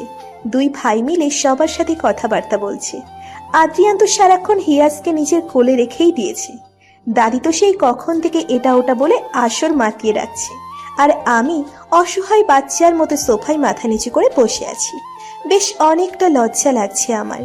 দাদি আমার পাশে বসে খোঁচা মেরে মেরে কথা তো বলেই যাচ্ছে। মামনি স্ন্যাক্স এনে আমার পাশে বসে টেবিলের ট্রেতে রেখে ঘাম মুছতে মুছতে বলল, যাক বাবা, এবারে আমাদের পরিবারটা পূর্ণ হবে। বড় আম্মু বলল, হ্যাঁ, তা যা বলেছিস, এখন সব ঠিকঠাক হলেই হয়। আম্মু আমায় জড়িয়ে ধরে কপালে চুমু দিল। এরপর বিভিন্ন উপদেশ দিল, কিভাবে চলতে হবে, কিভাবে খেতে হবে, কি কি করা যাবে না। মায়েরা যা বলে আর কি। গোটা সন্ধ্যা এক প্রকার উৎসবের মধ্যেই কেটে গেছে সেদিন। দেখতে দেখতে 2 মাসের মতো কেটে গেছে। ডক্টর বলেছে 3 মাস চলছে আমার। ইদানিং খুব ঘুম হয়, অল্পেই ক্লান্ত লাগে, এটা ওটা খেতে ইচ্ছে করে, আর কিছু কিছু খাবারের গন্ধই সহ্য হয় না। এই 2 মাসে আদ্রিয়ানের যত্ন নামক অত্যাচার সহ্য করেছি প্রতিনিয়ত। আমার 24 ঘন্টার একটা অসহ্যকর রুটিন সেট করে দেওয়া আছে, যেখানে আমি কি খাবো, কখন ঘুমাবো, কতটুকু ঘুমাবো, কি করা মাস্ট, কি করা একেবারেই বারণ, সব সেট করে দেওয়া। আর কোনো দিন একটুখানি নড়াচড়া হলেই তার পানিশমেন্ট রেডি থাকে। সত্যি ভাবা যায় সব, যেন দুনিয়াতে এই প্রথম আমিই মা হচ্ছি, আর ও বাবা। যদিও আমিও কম চালাই না ওকে। বমি করলে সেসব পরিষ্কার করা, খাইয়ে দেওয়া, এরকম সব যত্ন ওই করে। হুটহাট করে আমার বিভিন্ন বায়না রক্ষা করতে হয়। এর উপর মাঝে মাঝে মাঝরাতে পায়ে খিল ধরে যায়। খিঁচুনি ধরে তখন আমায় খেয়াল রাখে। আমি কখন ঘুমিয়ে পড়ি নিজেই বলতে পারি না। কখনো এই ঠান্ডার মধ্যে সারা রাতেও আমার জন্য একটু ঘুমোতে পারে না বেচারা। আর বাড়ির সবার কথা কি বলবো। ইফাজ ভাইয়া প্রায় রোজই হসপিটাল থেকে ফেরার সময় আমার জন্য খাবার কিছু নিয়ে আসে। কখনো ফুচকা, কেক, চকলেট, কারণ এগুলো আদ্রিয়ান আনতে চায় না, কিন্তু আইসক্রিম খেতে দেয় না। বড় আম্মু, মামনি, আপি সারাক্ষণই আমি কি খাবো, কি খেতে পাচ্ছি, আমার মুখে কি ভালো লাগছে, এসব নিয়েই পড়ে আছে। বড় আপু আর বাবাও রোজ বাজারে যাওয়ার আগে জিজ্ঞেস করবে আমি কি খাবো, সেগুলোই আনে। জাবিন তো ফ্রি সময়টা আমার সাথেই কাটায় আমার মুড ঠিক রাখতে। আর অভ্র মাঝে মাঝে ফোন করে করে খোঁজ নেয়। আমি আর আদ্রিয়ান দুজনেই রেডি হচ্ছি। আজ অভ্র আসবে আমাদের সাথে দেখা করতে। আজ নাকি ওর সেই গার্লফ্রেন্ডের সাথে আমাদের আলাপ করাবে। প্রথমে হসপিটালে যাব, ওখান থেকে চেক আপ করে তারপর পার্কে। প্রথমে গেলাম হসপিটাল, সেখান থেকে চেক আপ করে নিলাম। আদ্রিয়ান তো টেনশনে শেষ, না জানি ডক্টর কি বলবে। আমি নিজে প্রেগনেন্ট, আমার তার বিন্দুমাত্রও টেনশন হচ্ছে না যতটা ওর হচ্ছে। অবশেষে ওর সব টেনশনের অবসান ঘটিয়ে ডক্টর আঙ্কেল জানালেন আমি পারফেক্টলি ওকে, আর আমার বেবিও। আদ্রিয়ান একটা লম্বা স্বস্তির শ্বাস ফেলল। হসপিটাল থেকে বেরিয়ে খেয়ে আমরা সেই পার্কে গেলাম। গিয়ে দেখি অভ্র বসে আছে একটা বেঞ্চে। আমরা দুজন ওখানে যেতেই সালাম দিয়ে আমাদের খোঁজ খবর নিল। আমরাও ওর খোঁজ নিলাম। আদ্রিয়ান বলল, কি ব্যাপার, তোমার গার্লফ্রেন্ড আসেনি? অভ্র হাতের ঘড়ির দিকে তাকিয়ে বলল, এই তো চলে আসবে এক্ষুনি। এটুকু বলে আমাদের পেছনে তাকিয়ে বলল। ওই তো এসে গেছে। আদ্রিয়ান আর আমি দুজনেই পেছনে তাকালাম, আর পেছনে তাকিয়ে তো আমরা দুজনেই শকড হয়ে তাকিয়ে আছি। সামনের মেয়েটিও আমাদের দিকে হকচকিয়ে তাকালো। এটা কি করে সম্ভব? মেয়েটা আর কেউ নয় বরং জাবিন। আদ্রিয়ান আর আমি হতভম্ব হয়ে একে অপরের দিকে তাকিয়ে আবারও জাবিনের দিকে তাকালাম। জাবিন গুটিয়ে ভীত হয়ে দাঁড়িয়ে আছে। ও, তার মানে এই ব্যাপার, এটাই চলছিল তাহলে এতদিন। আমি আদ্রিয়ানের দিকে হতাশ চোখে তাকালাম। আদ্রিয়ান গম্ভীর মুখে দেখছে দুজনকে। অভ্র এগিয়ে এসে বলল, আরে সালাম দাও, উনি আমার বস আদ্রিয়ান, আর উনি বসের ওয়াইফ অনি ম্যাম। আদ্রিয়ান হাত ভাঁজ করে চোখ ছোট ছোট করে তাকিয়ে আছে ওদের দিকে। জাবিন কিছুক্ষণ হতভম্ব হয়ে তাকিয়ে থেকে মেকি হেসে দাঁতে দাঁত চেপে অভ্রকে বলল, ইনি আমার ভাই আর ইনি আমার ভাবি নিজের। অভ্র তো বড়সড় রকমের একটা ঝটকা খেলো, হা করে তাকিয়ে আছে আমাদের দিকে। আমি একটা মেকি হাসি দিলেও আদ্রিয়ান এখনো চোখ ছোট ছোট করে তাকিয়ে আছে ওদের দিকে। জাবিনের তো কাঁদো কাঁদো অবস্থা, আরে অভ্র শুকনো ঢোক গিলে একবার আমাদের দেখছে, একবার জাবিনকে। আমাদের বাড়ির ড্রয়িং রুমে সবাই গম্ভীর মুখ করে বসে আছে। অভ্র এক সাইডে আর জাবিন আর এক সাইডে মাথা নিচু করে দাঁড়িয়ে আছে। আদ্রিয়ান লম্বা একটা শ্বাস নিয়ে বলল, কবে থেকে চলছে এসব? বেশ কিছুক্ষণ নীরবতার পর অভ্র বলল, স্যার, সবটাই আমি আগেই আপনাকে বলে দিয়েছিলাম, কিন্তু এটা জানতাম না যে ও আপনার বোন। ইফাজ ভাইয়া জাবিনের দিকে তাকিয়ে বলল। আর আপনি ম্যাডাম?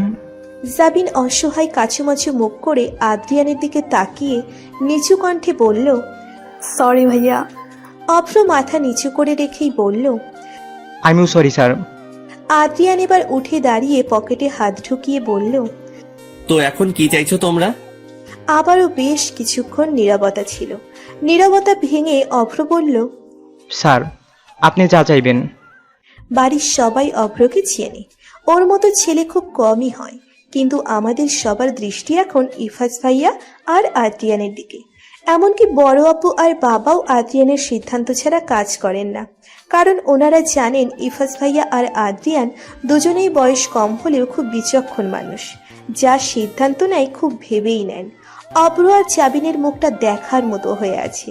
সবার বুকের পাথর নামিয়ে দিয়ে আদ্রিয়ান আর ইফাজ ভাইয়া একসাথে হেসে উঠল, আর ওদের হাসির মানে কি সেটা বুঝতে কারোরই বাকি রইল না। জাবিন তো কান্নাই করে দিয়েছে। আমি আর আপি মিলে ওকে জড়িয়ে ধরলাম। অভ্রও যেন হাঁপ ছাড়ল। বাড়ি জুড়ে আবারও উৎসব মুখর পরিবেশ তৈরি হয়ে গেল। এই সপ্তাহেই অভ্র নিজের পরিবার নিয়ে এলো। ঠিক করা হলো এই মাসে এঙ্গেজমেন্ট হবে, আর জাবিনের অনার্স কমপ্লিট হওয়ার পর বিয়ে। অভ্র আর জাবিনকে দেখে বোঝাই যাচ্ছে ওরা কত খুশি। আমরাও খুব খুশি। বাড়ির মেয়ের বিয়ে বলে কথা। বেশ ঠান্ডা পড়েছে আজ। কিছুদিন আগে একটু শীত কাটলেও হঠাৎ করেই আবার শীত পড়ে গেল। আমি কম্বল গায়ে জড়িয়ে গুটিসুটি মেরে বসে আছি। আদ্রিয়ান আমার পাশে বসে ল্যাপটপে কাজ করছে আর একটু পরপর ঘড়ি দেখছে কারণ রুটিন অনুযায়ী 10টায় দুধ খেতে হবে, সেটাই দেখছেন আর কি। আর আমি মাঝে মাঝে আর চোখে ওনাকে দেখে যাচ্ছি, আবার পড়ায় মনোযোগ দিচ্ছি। কিছুক্ষণ পর আদ্রিয়ান হুট করেই উঠে চলে গেল। আমি জানি এখন 1 গ্লাস দুধ গেলাবে। উফ, একটু পর আমার ধারণাকে সঠিক প্রমাণ করে আদ্রিয়ান সাহেব 1 গ্লাস দুধ নিয়ে এলো। আমার পাশে বসে গ্লাসটা এগিয়ে দিয়ে বলল, নাক চেপে ধরে এক নিঃশ্বাসে শেষ করে ফেলো। আমি অতি অসহায় দৃষ্টি নিক্ষেপ করলাম আদ্রিয়ানের দিকে, কিন্তু কিছু বলার সাহস নেই, কারণ এটা খুব ভালো করেই জানা কথা যে এক্ষেত্রে আমার ইমোশনাল মোশন কোনো ড্রামা বা ব্ল্যাকমেইল কাজ দেবে না। তাই গ্লাসটা নিয়ে চোখ মুখ কুচকে দুধটা খেয়ে নিলাম। ও বরাবরের মতোই গুডকাইল বলে নিজের কাছে মনোযোগ দিল। আমিও পড়ায় মনোযোগ দিলাম। 8 ঘন্টার মতো ভালোই ছিলাম, কিন্তু হঠাৎ করে গা গুলিয়ে উঠল। চোখ মুখ কুচকে একটু আওয়াজ করে মুখ চেপে ধরতেই আদ্রিয়ান তাড়াতাড়ি এসে আমার মাথায় হাত রেখে বলল, কি হলো, বমি পাচ্ছে? আমি মাথা নেড়ে হ্যাঁ করলাম। আদ্রিয়ান তাড়াহুড়ো করে বলল, তাড়াতাড়ি ওঠো, সেদিন নিজের জামা কাপড় করে ফেলেছিলে। বলে আমায় ধরে ওয়াশরুমে নিয়ে গেল। কিছুক্ষণ বমি করার পর আমি থামলাম। আদ্রিয়ান টাওয়েল দিয়ে আমার মুখ মুছে দিয়ে বলল, আর করবে না তো? আমি মাথা নেড়ে না বললাম। ও আবারও জিজ্ঞেস করলো, শিওর তো আর করবে না? আমার এখন মোটেই বমি পাচ্ছে না, তাই বললাম। ও আমায় ধরে দরজা অবধি নিয়ে এলো। দরজা অবধি আনার সাথে সাথে সারা শরীর গুলিয়ে উঠল। কোনো রকম সময় না দিয়েই বমি করে দিলাম, আর সেটাও পুরোটাই আদ্রিয়ানের গায়ে। আদ্রিয়ান ভ্রুকুচকে একবার নিচের দিকে তাকিয়ে তারপর আমার দিকে তাকালো। তারপর ছোট্ট একটা শ্বাস ফেলে বলল, আরো করবে? আমি নিচু কণ্ঠে বললাম, মনে হয় না। ও মুচকি হেসে বলল, তুমি যাও, আমি ফ্রেশ হয়ে আসছি। আমি মাথা নেড়ে চলে গেলাম। এই ছেলে একটুও বিরক্ত হয় না আমার উপর? এত কি করে সহ্য করে মানুষ? মাসের পর মাস কেটে গেল। আদ্রিয়ান এখন ঘুমুচ্ছে। মাঝখানে অনেকগুলো মাস ডায়েরিতে হাত দিইনি, কিন্তু কেন জানি না আজ লিখতে ইচ্ছে করছে। কারণটা আমার অজানা, কিন্তু মনটা আনচান করছে। ডক্টর বলেছে আমার 8.5 মাস 12 দিন চলছে। আল্ট্রাসোনোগ্রাফি অনুযায়ী ডক্টর বলেছে আমার মেয়ে হবে, যদিও আমরা জিজ্ঞেস করিনি, ডক্টর নিজেই বলেছে। ডক্টর আর 7 দিন পর ডেলিভারির ডেট দিয়েছে। 2-1 দিনের মধ্যেই আদ্রিয়ান আমায় হসপিটালে অ্যাডমিট করবে। শারীরিক অনেক পরিবর্তন এসেছে আমার মধ্যে। পেট বেশ বড় হয়েছে, খুব বেশি না হলেও খানিকটা গোলুমুলু টাইপ হয়ে গেছি। শরীর ভীষণ ভারী লাগে। প্রতি মাসে একটু একটু করে অনুভব করেছি মা হওয়ার স্বাদ। বিভিন্ন মাসে বিভিন্ন রকম শারীরিক জটিলতার সাথে পরিচিত হয়েছি, কিন্তু এর জন্যে পড়াশোনার গাফিলতি খুব একটা করিনি। কলেজের ডক্টররা, আমার ফ্রেন্ডরা সবাই খুব সাপোর্ট করেছে আমায়। আদ্রিয়ানের বউ হওয়ার কারণে একটু আলাদাভাবে ট্রিট করেছে আমায় এই মুহূর্তে। আর ভাগ্যক্রমে আমার ডেলিভারি ডেটও লম্বা ভ্যাকেশনের মধ্যেই পড়েছে। আদ্রিয়ানকেও প্রচুর জ্বালিয়েছি এই কয়েক মাস। জেদ করে বসে থাকতাম, উদ্ভট আচরণ করতাম, যখন তখন যে কোনো কিছু বায়না করে বসতাম। একটু এদিক ওদিক হলেই রাগ করে বসে থাকতাম। ধমক না দিতেই কেঁদে কেটে ভাসিয়ে ফেলতাম। কিন্তু আদ্রিয়ান সবটা নীরবে সহ্য করেছে, টু শব্দও কখনো করেনি। বাড়ির বাকিরাও খুব যত্ন নিয়েছে আমার, তবে আদ্রিয়ান অনেক করেছে। সারা দিন নিজের অফিসিয়াল কাজ করে এসে আবার আমায় সামলানো যে খুব কষ্টের বুঝতে পারতাম। আবার এক একটা উদ্ভট বায়না শুনে যখন ও ক্লান্ত মুখে হাসি দিয়ে নীরবে করতে যেত, খারাপ লাগতো। কিন্তু কি করতাম আমি নিজেই জানি না আমি এসব কেন করি। প্রচণ্ডভাবে মুড সুইং করে, আর শারীরিক বিভিন্ন কষ্ট তো আছে। তবে যতবার অনুভব করেছি আমার গর্ভে আমার আর আদ্রিয়ানের সন্তান একটু একটু করে বেড়ে উঠছে, ততবার এই সব কষ্টকেই তুচ্ছ মনে হতো। তবে এই কয়েক মাসে আদ্রিয়ানের করা পাগলামোর কথা কি ভুলতে পারবো? এমন কোনোদিন নেই যেদিন ঘন্টাভর আমার পেটে মাথা রেখে বেবিকে ফিল করেনি, বেবির সাথে কথা বলেনি। আর রোজ সকালে ঘুম থেকে উঠে ওর প্রথম কাজ আমার কপালে আর পেটে চুমু দেওয়া, এরপর বাকি সব। যখন আমার পেটে মাথা রেখে ও কথা বলে, তখন এক স্বর্গীয় সুখ অনুভব করতে পারি আমি। পৃথিবীর সবচেয়ে বেশি খুশি ব্যক্তি মনে হয় নিজেকে। এই তো আমার বেবি যেদিন ফার্স্ট কিক করলো সেদিনকার কথা। গভীর রাতে আদ্রিয়ান বহু কষ্টে আমায় সামলে ঘুম পাড়িয়ে নিজেও হয়তো একটু ঘুমিয়েছিল। হঠাৎই বেবি কিক করাতেই আমি ঝট করে জেগে মৃদু আওয়াজ করে উঠলাম। আদ্রিয়ান হুড়মুড়িয়ে উঠে বসে উত্তেজিত কণ্ঠে বলল, তো কি হয়েছে? ঠিক আছো তুমি?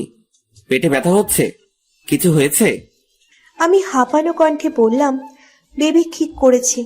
ও অবাক দৃষ্টিতে তাকালো আমার দিকে। বেবি আবারও কিক করাতে আমি চমকে গিয়ে পেটে হাত দিয়ে বললাম, আবার? আদ্রিয়ানের ক্লান্ত মুখেও হাসি ফুটে উঠল। ওর সাথে সাথেই আমার পেটে মাথা নাড়ল। সাথে সাথেই বেবি আবার কিক মারল। আমার কষ্ট হলেও কেন জানি না অদ্ভুত এক তৃপ্তিও হচ্ছিল। যেই আমি একটু ব্যথায় কেঁদে দিতাম, সেই আমার এই যন্ত্রণায়ও প্রাণ জুড়িয়ে যাচ্ছে। যন্ত্রণাও যে কখনো শান্তির হয় সেটা এখন বুঝতে পারছি। আদ্রিয়ান আমার পেটে মাথা রেখেই বলল, আমার প্রিন্সেসও বুঝতে পেরেছে যে তুমি ওর বাবাকে ভীষণ জ্বালাচ্ছ, তাই সে ভীষণ বিরক্ত। আমি মুখ ফুলিয়ে বললাম, মোটেই না। মোটেই হ্যাঁ। আমি মুখ ফুলিয়ে পেটে হাত রেখে বললাম, সোনা তুমিই বলো, এটা কি সত্যি? কো অ্যাক্সিডেন্টালি তখন বেবিও আবারও কিক মারল। আদ্রিয়ান হেসে দিয়ে আমার পেটে চুমু দিয়ে বলল, দেখলে হ্যাঁ বলল। ও না বলেছে। এই নিয়ে দুজনে কিছুক্ষণ ঝগড়া করলাম, যাকে বলে মধুর ঝগড়া। কিন্তু আমার ন্যাকা কান্না করা দেখে আদ্রিয়ান স্বেচ্ছায় হার মেনে নিয়েছিল। সেসব ভেবেই হাসলাম আমি। আজ সকাল থেকেই মনটা ভালো লাগছে না, আর শরীরটাও কেমন অদ্ভুত আশঙ্কা বাসা বাঁধছে আমার মনে। কিন্তু সেটা কিসের বুঝতে পারছি না, কিছুতেই শান্তি পাচ্ছি না। অনাকাঙ্ক্ষিত কিছু কি হতে চলেছে? আদ্রিয়ান আমার পাশে বসে আমায় এক হাতে জড়িয়ে নিয়ে বলল, কি হয়েছে? আমি অসহায় চোখে আদ্রিয়ানের দিকে তাকিয়ে বললাম, আমার খুব ভয় করছে আদ্রিয়ান। ও এক হাতে আমার চুল নাড়তে নাড়তে বলল, এ সময় এরকম একটু হয়, চিন্তা করো না, আমি আছি তো তোমার সাথে। আমি ওর বুকে মাথা রেখে কাঁপা কাঁপা গলায় বললাম, আমার এত কেন কষ্ট হচ্ছে আদ্রিয়ান? কেন মনে হচ্ছে আমি কোথাও হারিয়ে যাচ্ছি? আদ্রিয়ান আমায় আরেকটু শক্ত করে ধরে বলল, এভাবে বলো না জান পাখি, আমার কষ্ট হয়, বোঝো না তুমি? আমি কাঁপা কাঁপা কণ্ঠে বললাম, এত সুখ, এত আনন্দ সব আমার সহ্য হবে তো? আমার কেন মনে হচ্ছে আমি সব হারিয়ে ফেলতে চলেছি? আমি আছি তো তোমার সাথে, সব সময় আছি। কেন বলছো এসব? আদ্রিয়ানেরও কণ্ঠ ধরে আসছে। আমার চোখ দিয়ে অকারণেই জল গড়িয়ে পড়ল। আমি কাঁদতে কাঁদতে বললাম, আমার কেন মনে হচ্ছে এত সুখ আমার জন্য না? কেন কেন নিজেকে শান্ত রাখতে পারছি না? আমার দম বন্ধ হয়ে যাচ্ছে আদ্রিয়ান, ভীষণ কষ্ট হচ্ছে। আমার মনে হচ্ছে সব শেষ হয়ে যাবে, কিন্তু আমি থাকতে চাই আদ্রিয়ান। আমি তোমার সাথে, আমার সন্তানের সাথে থাকতে চাই। আমি বাচ্চাকে নিজের হাতে মানুষ করতে চাই, তোমার পরিপূরক হয়ে থাকতে চাই। আমি তোমাদের ছেড়ে যেতে চাই না। কথাগুলো বলে ফুপিয়ে কেঁদে ফেললাম। আদ্রিয়ান আমায় আরো শক্ত করে ধরে কান্না মিশ্রিত গলায় বলল, জানে মেরে ফেলবো কিন্তু। কি সব কথা এগুলো? হ্যাঁ, আমায় আঘাত করতে খুব শান্তি লাগে, তাই না? তুমি জানো, যতবার তুমি এসব কথা বলো ততবার মৃত্যু যন্ত্রণা ভোগ করি আমি। এরকম বলো না জান পাখি, আমার কাছ থেকে দূরে যাওয়ার কথা ভাববেও না।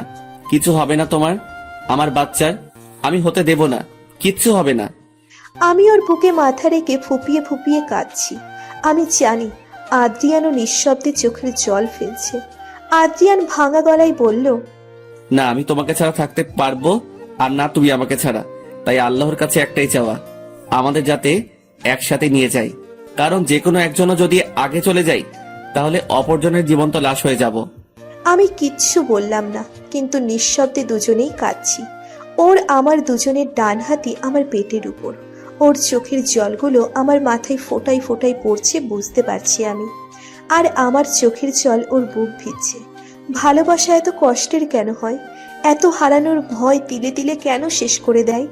এই অসহ্য যন্ত্রণা, ভয়, বিষাদ প্রতিনিয়ত এভাবে নিঃশ্বাস বন্ধ করে দিতে চায়। আমার এরকম হচ্ছে, নিঃস্ব লাগছে নিজেকে। কেন এমন হচ্ছে, কেন? পরের পৃষ্ঠা উল্টে আর কিছু পেল না অদ্রিতা। অনি আদ্রিয়ানের শেষের কথোপকথন পরে কেঁদে ফেলেছে ও। এখনো তো কয়েক পাতা বেঁচে আছে ডায়েরিতে, তবুও পৃষ্ঠগুলো সব ফাঁকা কেন? ডায়েরির খালি পাতাগুলো নেড়ে চেড়ে যখন কিছুই পেল না, তখন কৌতূহলী চোখে তাকালো আদ্রিয়ানের দিকে। আদ্রিয়ানেরও চোখ ছলছল করছে। হয়তো হয়তো ওইসব কথা মনে পড়ে গেছে তার। এক দৃষ্টিতে সামনে তাকিয়ে আছে ও। আদ্রিজা একবার ডায়েরির দিকে তাকিয়ে আবারও আদ্রিয়ানের দিকে তাকিয়ে বলল, এরপর কি হয়েছিল? ম্যামি বা কোথায় এখন? আদ্রিয়ান একটা লম্বা শ্বাস নিল। কিছু বলবে তার আগেই বাবাই বলেই বাচ্চা আর মিষ্টি কণ্ঠে একটা মেয়ে ডেকে উঠল। ডাক শুনে আদ্রিয়ান তাকিয়ে দেখলো হাতে একটা বল নিয়ে গ্রে রঙের স্লিভলেস হাঁটু অব্দি ফ্রক পরা একটা বাচ্চা মেয়ে দাঁড়িয়ে আছে। ছিলকি ঘাড় ছোঁয়া চুলগুলো সাইড সিঁড়ি করে ছেড়ে দেয়া, চুলের এক সাইডে পুতুলওয়ালা দুটো ক্লিপ পরা। বয়স 3 বছর হবে আনুমানিক। মেয়েটার কেউ না, আদ্রিয়ানের মেয়ে অনি আর আদ্রিয়ানের মেয়ে আদ্রিমা আবরার জোহানি। বাড়িতে সবাই আদর করে মিষ্টি বলে ডাকে। আদ্রিয়ান মুস্কি হেসে উঠে গিয়ে মেয়ের সামনে হাঁটু ভেঙে বসে বলল, কি হয়েছে আমার প্রিন্সেসের? মিষ্টি হেসে মাথা দুলিয়ে বলল। আদ্রিয়ান মুখে হাসি দেখেই ভ্রুকুসকে বলল, আজ এত তাড়াতাড়ি? কেউ কিছু বলেছে? মিষ্টি এবারও মাথা নেড়ে না বলল। আদ্রিয়ান ওকে কোলে তুলে নিয়ে বলল, তাহলে? মিষ্টি মুখ ফুলিয়ে মাথা নিচু করে ফেললো, কিন্তু কিচ্ছু বলল না। তখন পাশে তাকিয়ে দেখলো মিষ্টি যেই ছেলেটার সাথে খেলে তাকে তার মা কোলে করে নিয়ে যাচ্ছে বাড়ির উদ্দেশ্যে। আদ্রিয়ান বুঝতে পারলো কি হয়েছে। ছোট্ট একটা শ্বাস নিয়ে মিষ্টির দিকে তাকালো। এরই মধ্যে হাঁপাতে হাঁপাতে অভ্র এসে বলল, স্যার, আপনার মেয়ে সামলাতে সামলাতে আমি শেষ। কে বলবে এ 3 বছরের বাচ্চা মেয়ে? ভাব রে, হঠাৎ কি একটা দেখে মন খারাপ করে চলে এলো। আদ্রিয়ান হাসলো, মিষ্টির গালে একটা চুমু দিয়ে বলল, আচ্ছা চলো, আজ বাড়ি গিয়ে আমরা কার্টুন দেখব, আর বাবাই তার প্রিন্সেসের জন্য তার ফেভারিট চিকেন বিরিয়ানি বানাবে। মিষ্টি সাথে সাথে নাক কুচকে ফেলল। অভ্র অসহায় দৃষ্টিতে তাকালো। মিষ্টি বলল, না, আমি মিল্কি খাবো। আদ্রিয়ান ভ্রু বাঁকিয়ে বলল, আরে এভাবে 50 নামা, খেতে পারবি। সেদিন খারাপ হয়েছে তো কি হয়েছে, আজ পারফেক্ট হবে। অভ্র অসহায় গলায় বলল, স্যার প্লিজ, তারপর সেটা আমায় খেতে বলবেন না, আমি আর পারবো না। আদ্রিয়ান তোতলানো কণ্ঠে বলল, ও আচ্ছা, কেউ খেতে না পারলে আমিই খাবো। মিষ্টি দুহাতে মুখ চেপে ধরে হেসে ফেলল। অভ্র ঠোঁট খামড়ে হাসলো। আদ্রিয়ানও আর চোখে ওদের দিকে তাকিয়ে হেসে দিল। আসলে আদ্রিয়ান সব রান্না জানলেও এই চিকেন বিরিয়ানিটাই ঠিকভাবে রান্না করতে পারে না, কিন্তু তবুও মিষ্টির জন্য বানায়।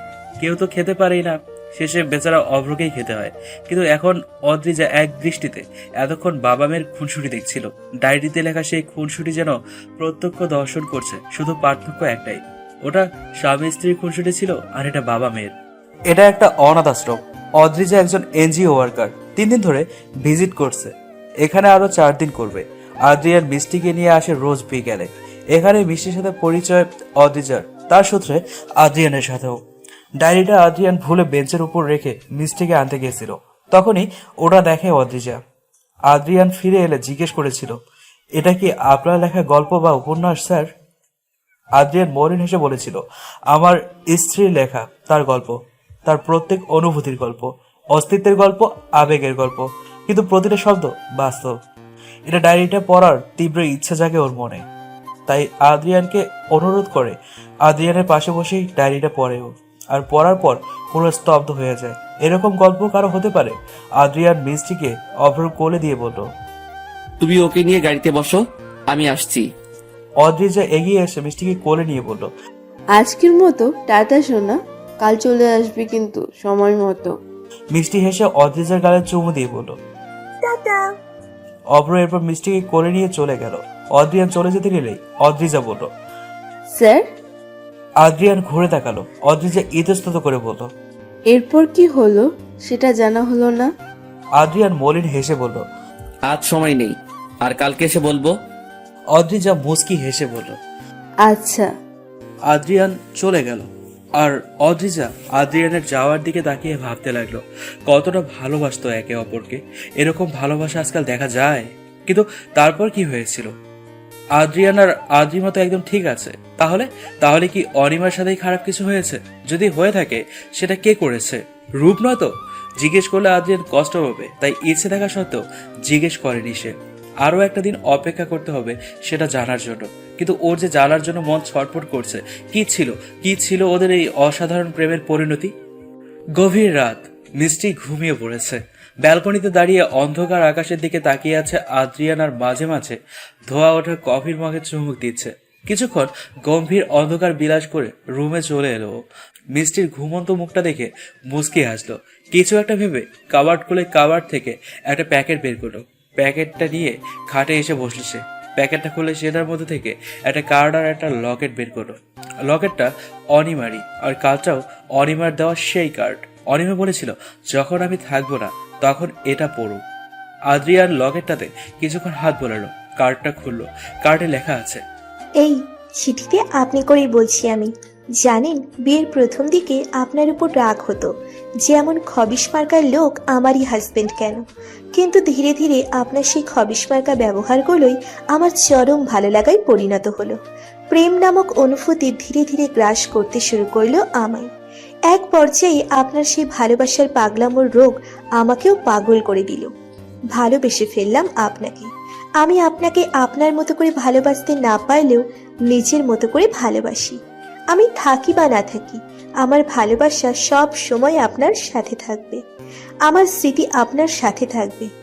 ভালোবাসি আপনাকে, খুব বেশি ভালোবাসি।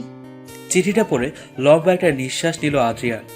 ওগুলোকে যত্ন সহকারে কাবার্ডে রেখে এসে মিষ্টির মাথায় হাত বুলিয়ে ওর কপালে একটা চুমু দিয়ে ওকে জড়িয়ে ধরে শুয়ে পড়ল। পরের দিন বিকালে আদ্রিয়ান, মিষ্টি, জাবিন, অভ্র মিলে আবার গেল সেই আশ্রমে। জাবিন আর অভ্র বিয়ে হয়েছে 1 বছর হয়ে গেছে। পার্কে যেতেই আদ্রিয়ান দেখলো অদ্রিজা দাঁড়িয়ে আছে। অদ্রিজা কাল রাত থেকে শান্তিতে ঘুমাতে পর্যন্ত পারেনি।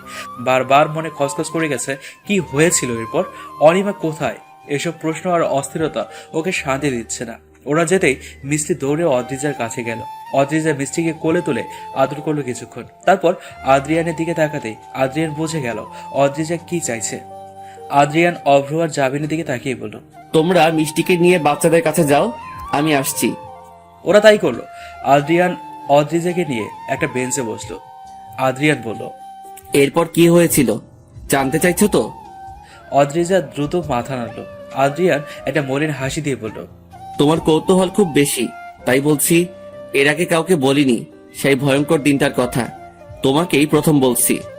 অদ্রিজা কৌতূহলী চোখে তাকিয়ে আছে, অস্থির হয়ে উঠছে শুনবে বলে। আদ্রিয়ান ওকে বলতে শুরু করলো সেদিনের কথা আর ফিরে গেল 3 বছর আগে। সেদিন রাতে ডায়েরিটা লেখার পর হঠাৎ করেই অনিমার পেইন শুরু হয়, যা ধীরে ধীরে বাড়তে থাকে। যেহেতু ও নিজেও একজন উডবি ডক্টর, তাই কিছুক্ষণের মধ্যেই বুঝে যায় যে ওর প্রসব যন্ত্রণা শুরু হয়ে গেছে। ব্যথাটা ধীরে ধীরে এতটাই তীব্র হতে থাকে যে ও মৃদু চিৎকার করে ওঠে। অনিমার চিৎকার শুনে আদ্রিয়ান দূর ফুরিয়ে উঠে বসলো। পাশে অনিমাকে না পেয়ে আশেপাশে তাকিয়ে দেখে টেবিলে অনিমা পেট চেপে ধরে ফোপাচ্ছে। আদ্রিয়ান উঠে অনিমার সামনে হাঁটু ভেঙে বসে বলল, কি হয়েছে অনি, কষ্ট হচ্ছে? অনিমা ঠোঁটে ঠোঁট চেপে ব্যথা সহ্য করার চেষ্টা করে অস্ফুট স্বরে বলে উঠল, সময় হয়ে গেছে। মুহূর্তেই আদ্রিয়ান যেন থমকে গেল। কিছুক্ষণের জন্য মাথা কাজ করা বন্ধ করে দিয়েছিল। অনিমা আবার চিৎকার করতেই আদ্রিয়ানের হুঁশ এলো। ওর ইতিমধ্যে ঘাম বেরিয়ে গেছে। ও তাড়াতাড়ি উঠে ফোনটা বের করে ইফাজকে ফোন করে সবটা বলল। ফোন রেখে আদ্রিয়ান অনিমার গালে হাত রেখে বলল, কিচ্ছু হবে না, আর একটু সহ্য করো, ভাইয়া গাড়ি বের করতে গেছে। বলেই অনিমাকে কোলে তুলে নিল সে। এই মুহূর্তে অনিমার শরীর বেশ ভারী। আদ্রিয়ানের মতো মানুষের পক্ষেও ক্যারি করাটা খুব মুশকিলের। তবুও অনেক কষ্টে ওকে কোলে নিয়ে বাইরে হাঁটা দিল। এরই মধ্যে হিয়া, জাবিনরা চলে এসেছে। আদ্রিয়ান অনিকে কোলে নিয়ে বাইরে চলে এলো। ইফাজ সামনে বসলো আর হিয়া ফ্রন্ট সিটে। আদ্রিয়ান আর জাবিন অনিকে নিয়ে ব্যাক সিটে বসলো। অনিমার ব্যথা ধীরে ধীরে বৃদ্ধি পাচ্ছে। ওর ঠোঁট কামড়ে ব্যথা সহ্য করছে আর আদ্রিয়ানকে খামচে ধরে বসে আছে। মাঝে মাঝে চেঁচিয়ে উঠছে সে। আর অনিমার এই কষ্ট আদ্রিয়ানের সহ্য হচ্ছে না। জাবিন বারবার হাতের তালু ঘষে দিচ্ছে আর অনিমার গাল হালকা করে চাপড়ে দিচ্ছে। আদ্রিয়ান বারবার ইফাজকে তাড়া দিচ্ছে। ইফাজও সমস্ত সিগন্যাল ব্রেক করে চলে যাচ্ছে। অনিমা তো চোখ মুখ খিচে একটু পর পর ব্যথায় কুকিয়ে উঠছে। আদ্রিয়ানের চোখ মুখ অলরেডি ছলছল করে উঠছে। হসপিটালে পৌঁছানোর সাথে সাথে অনিমাকে দেওয়ার সাথে সাথেই ওটিতে ঢোকানো হলো, কারণ ইফাজ আগেই ফোন করে হসপিটালে সবকিছু রেডি করে রাখতে বলেছে। অনিকে একা ওটিতে যেতে দিতে চাইছিল না আদ্রিয়ান। ওরা সবাই মিলে ধরে রেখে সামনে নিয়েছে। ইফাজও রেডি হয়ে ওটিতে ঢুকলো। যদিও ও গাইনোলজিস্ট না, বাট ডক্টর তো, তাই ওটিতে থাকার পারমিশন আছে ওর। আর বাড়ির একজন ভেতরে থাকলে সবার মনে একটু হলেও স্বস্তি থাকবে। যাওয়ার আগে আদ্রিয়ানকে সান্ত্বনা দিয়ে গেল, এটা বলেছে অনির কিচ্ছু হবে না, কিচ্ছু না। ওটির লাইট অন হওয়ার সাথে সাথে সবার মধ্যে টেনশন শুরু হয়ে গেল। কিছুক্ষণের মধ্যেই মানিক, আবরাররা সবাই চলে এলেন। আদ্রিয়ান ব্রেঞ্চে বসে 2 হাতে মুখ চেপে ধরে বসে আছে। ওর ভিতরে কি চলছে ও নিজেই জানে। বাকি সবাই খুব চিন্তায় আছে। ঘণ্টাখানেকের মধ্যে অনিমার বাবা মায়েরাও চলে এলো।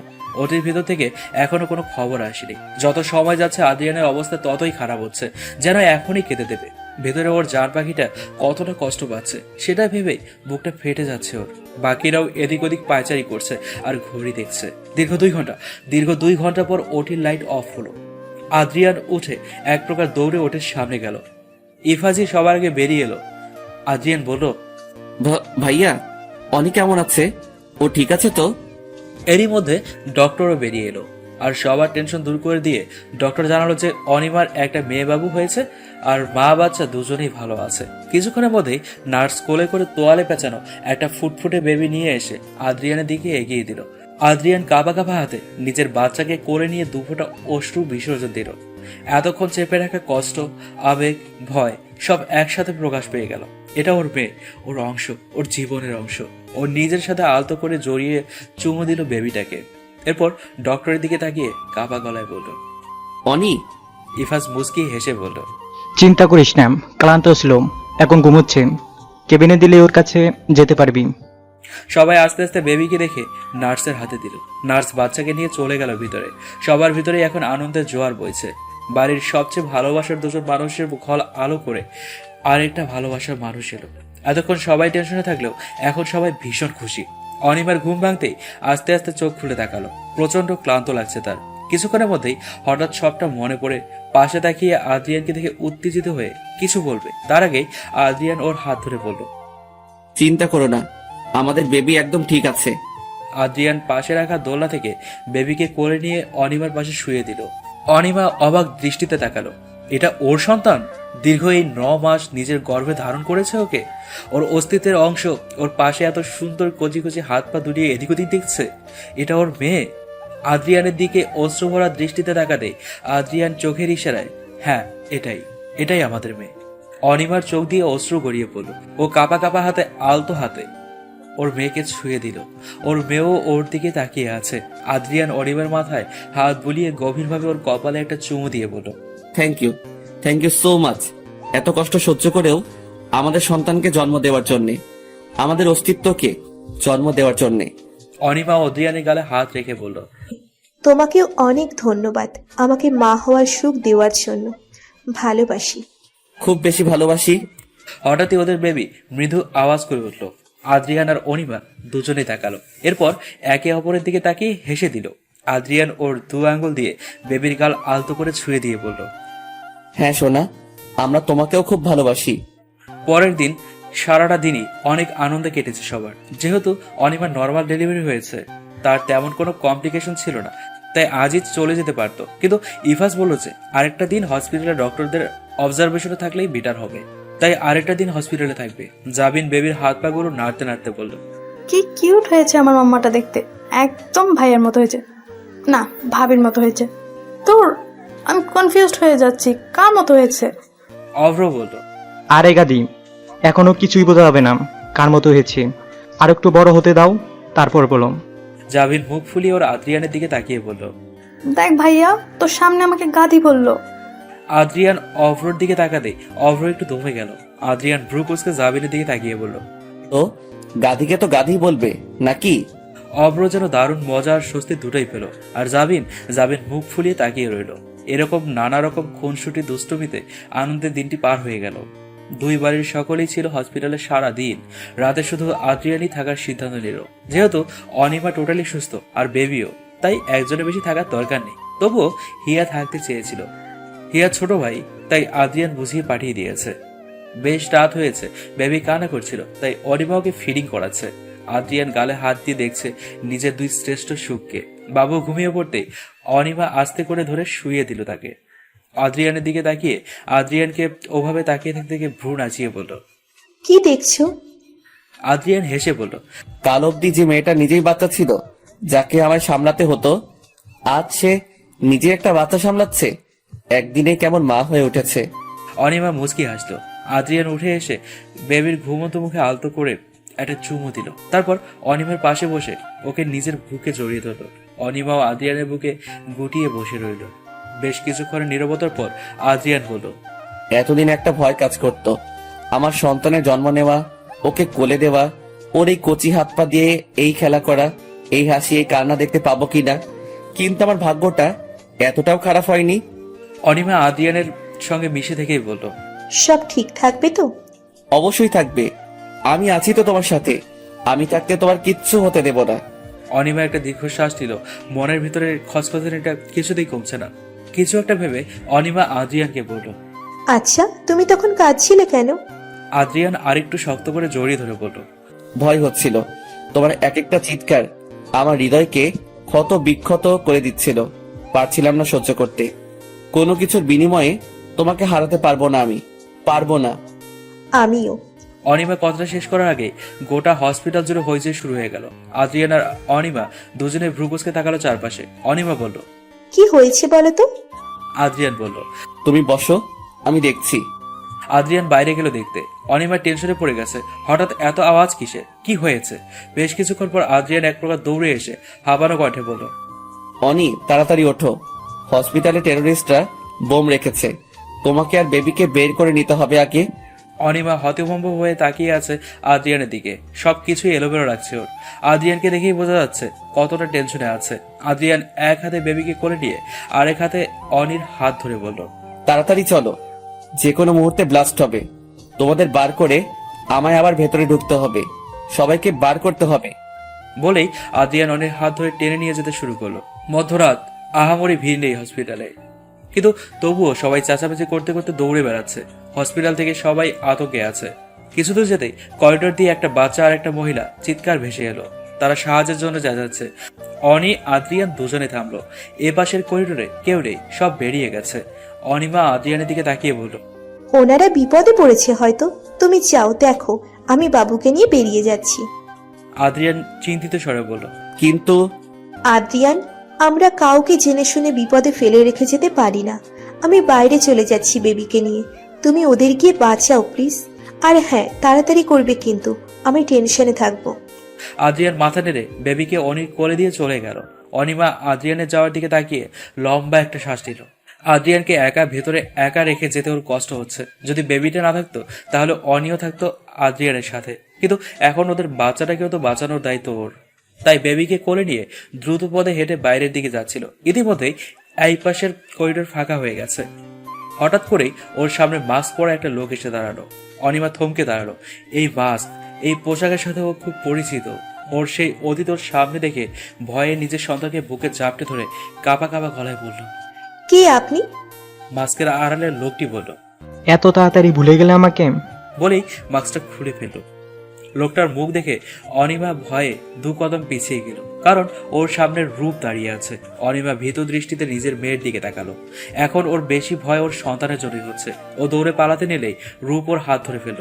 অনিমা ছাড়ানোর জন্য বেশি জোরাজোরিও করতে পারছে না, কারণ ওর বেবি ওর হাত থেকে পড়ে যাবে। অনিমা, আদ্রিয়ান বলে ডাকতে নিলে রূপ ওর মুখ চেপে ধরল। অনিমার চেষ্টা করেও চিৎকার করে ডাকতে পারছে না। রূপ এক হাতে অনিমার মুখ, আরেক হাতে অনিমার হাত ধরে টানতে টানতে কোথাও নিয়ে যেতে লাগলো। বাচ্চাটা কান্না করছে। অনিমার শরীর এমনিতেও ভীষণ দুর্বল, আর বাকি শক্তিটুকু শুধু নিজের সন্তানকে আগলে ধরে রাখতে ব্যবহার করছে, তাই পারছে না রূপকে আটকাতে। রূপ অনিমাকে টেনে একেবারে উপরের ফ্লোরে নিয়ে কর্নারের একটা রুমে নিয়ে গেল। রুমটাতে কিছুই নেই, ফেলনা কিছু ফার্নিচার আর অপ্রয়োজনীয় কিছু জিনিস ফেলে রেখে দেওয়া হয়েছে। রূপ ভেতরে নিয়ে অনিকে এক প্রকার জোরে ছুঁড়ে মারল। অনিমা কোনো রকম ওর বাচ্চাটাকে বুকে জাপটে নিয়ে পড়ে যাওয়া থেকে নিজেকে বাঁচিয়ে কান্না ভেজা চোখে তাকালো। রূপ বাঁকা হেসে এগিয়ে এলো অনিমার দিকে, মুখে হাসি রেখে বলল সে, বলেছিলাম না আবার দেখা হবে আমাদের? অনিমা বাচ্চাটাকে বুকে জড়িয়ে পেছাতে পেছাতে কেঁদে দিয়ে বলল, রূপ, প্লিজ আমায় যেতে দিন, প্লিজ। দেখুন আমার মেয়েটা কাঁদছে, প্লিজ ছেড়ে দিন। রূপের মুখে এখনো বাঁকা হাসি ঝুলে আছে। ও এগিয়ে এসে বলল, এত ভয় পাচ্ছ আমাকে? এই ভয়টা তখন কোথায় ছিল যখন আমার সাথে বিশ্বাসঘাতকতা করেছিলে, আমায় ঠকিয়েছিলে? তখন মনে হয়নি ওর পরিমাণ কি হতে পারে? অনিমা পেছাতে পেছাতে একটা বক্সের সাথে আটকে গিয়ে পড়ে গেল, কিন্তু বাচ্চাটাকে বুকে শক্ত করে জড়িয়ে রাখায় বাচ্চার কিচ্ছু হয়নি। রূপ এক হাঁটু ভেঙে অনিমার সামনে বসতো। অনিমা এবার একটু গুটিয়ে বসে ফুপিয়ে কেঁদে দিল। ও শুধু ভাবছে কখন আদ্রিয়ান আসবে আর ওকে এই জঘন্যতম লোকটার হাত থেকে বাঁচাবে। অনিমা কাঁদতে কাঁদতে বলল, প্লিজ রূপ, আপনি। আর কিছু বলার আগে রূপ অনিমার কোল থেকে ওর বাচ্চাটাকে টেনে নিয়ে গেল। বাচ্চাটা জোরে কেঁদে ফেলল। অনিমা এবার শব্দ করে কেঁদে দিয়ে বলল, রূপ, রূপ প্লিজ, আমার মেয়েকে ছেড়ে দিন। যা করার সব তো আমিই করেছি, আমার সাথে যা ইচ্ছে করুন, কিন্তু আমার মেয়েকে ছেড়ে দিন। ও একটা সদ্যজাত বাচ্চা, প্লিজ দয়া করুন, প্লিজ। আর কিছু বলার আগে রূপ অনিমার গাল চেপে ধরে ধমক দিয়ে বলল, চুপ, একদম চুপ। দয়া, আমাদের মধ্যে দয়া মায়া বলতে কোনো বস্তু নেই। আর তোমাকে দয়া কেন করব? তোমার জন্য, শুধু তোমার জন্য আমাদের এতদিনের সব প্ল্যান নষ্ট হয়ে গেছিল। তোমাকে ছেড়ে দেব? আমাকে ঠকিয়ে অনেক বড় ভুল করেছিলে তুমি, আর তার দাম তোমাকে দিতেই হবে। বলে রূপ বেবিকে ফ্লোরে রাখলো। অনিমা ধরতে গেলে রূপ ওর হাত ধরে ফেলল। অনির হাত চেপে ধরে বলল, তোমার পেছনে তাকাও। অনিমা পেছনে তাকিয়ে দেখলো একটা বম রাখা আছে। বোমটা অদ্ভুত দেখতে, স্বাভাবিক নয়, তবে সেখানে টাইম সেট করা আছে। অনিমা ভীত দৃষ্টিতে রূপের দিকে তাকিয়ে বলল, প্লিজ এমন করবেন না, আমার বাচ্চাটা তো আপনার কোনো ক্ষতি করেনি, প্লিজ যেতে দিন আমাদের। রূপ একটু ভাবার ভান করে বলল, ঠিকই বলেছ, এই বাচ্চাটা তো কিছুই করেনি, তাই একটু দয়া দেখাতেই পারি, তাই না? ওয়েট। অনিমার মাথায় রূপের কোনো কথাই ঢুকছে না। ও বারবার ওর মেয়েকে ধরার চেষ্টা করছে, কিন্তু রূপের জন্য ধরতে পারছে না। রূপ ওকে বারবার টেনে সরিয়ে দিচ্ছে। রূপ ওর পকেট থেকে একটা ইঞ্জেকশন সিরিজ বের করলো, যার ভেতরে লিকুইড ভরা আছে। রূপ সিরিঞ্জটা খুলে বাঁকা হেসে অনিমার দিকে তাকাতেই অনিমা ভীত দৃষ্টিতে ইঞ্জেকশনের দিকে তাকিয়ে তারপর রূপের দিকে তাকালো। রূপ হেসে বলল, বলেছিলে না ছেড়ে দিতে, যাও ছেড়ে দিব। এটা কি জানো? এই ইঞ্জেকশনটা তোমার শরীরে দেওয়ার সাথে সাথেই তোমার শরীরের নিচের ভাগ কয়েক ঘন্টার মধ্যে অবশ হয়ে যাবে, যার অর্থ আমি তোমাকে ছেড়ে দিয়ে চলে যাব, কিন্তু তুমি যেতে পারবে না এখান থেকে। আর তারপর যখন বোমটা ফাটবে তখন তোমরা দুজনেই। অনিমার বুক কেঁপে উঠল এটা শুনে। ও রূপের সামনে হাত জোর করে কাঁদতে কাঁদতে বলল, প্লিজ এরকম করবেন না, আমি এখানেই থাকবো, শুধু আমার মেয়েটাকে বাইরে যেতে দিন। রূপ কোনো প্রকার মায়া না করে ইঞ্জেকশনটা পুশ করে দিল অনিমাকে। অনিমা মৃদু স্বরে আওয়াজ করে উঠল। রূপ এবার অনিমার গাল চেপে ধরে বলল, বলেছিলাম না তোমাকে দেখে নেব। কি যেন বলেছিলে? তোমার আদ্রিয়ান। তোমাকে ছুতে গেলেও নাকি আদ্রিয়ান নামক বলয় পার করতে হবে। আজ আমিও তো দেখি আদ্রিয়ান নামক বলয় তার অনিকে কি করে বাঁচায়। অনিমা ধীরে ধীরে নিস্তেজ হয়ে পড়ছে, কোমর থেকে নিচের দিকটা অবশ হয়ে আসছে। রূপ বলল, এখানে তোমরা দুইজন আছো, আর হসপিটালে কেউ থাকবে না, কারণ গোটা হসপিটালে মোট 5টা বোম আছে। সবাই জানে যে এগুলো ডিঅ্যাক্টিভ করা একমাত্র ওই সফটওয়্যার দিয়েই সম্ভব, যেটা করতে অনেক সময় লাগবে। তাই দেখো, পুলিশও বাইরে গিয়ে দাঁড়িয়ে আসছে, সবাইকে বেরিয়ে আসার জন্য অ্যালার্ট করছে, কারণ কোনো লাভ নেই, এতক্ষণে সব বেরিয়েও গেছে। কেউ নিজের জীবন নিশ্চিত মৃত্যুর মুখে ফেলবে না। এখন তোমাকে বাঁচাতে কে আসবে? শুধুই আদ্রিয়ান। তুমি তো হেঁটে যেতে পারবে না, আর তোমার বেবু পড়ে আছে, কিন্তু দুজনকে তো একটা মানুষ তুলে নিয়ে যেতে পারবে না। আর তোমাকে যেখানে এনে রেখেছি ও খুঁজে এখানে আস্তে আস্তে অতটা সময় বেঁচেও থাকবে না যে এক এক করে নিয়ে যাবে।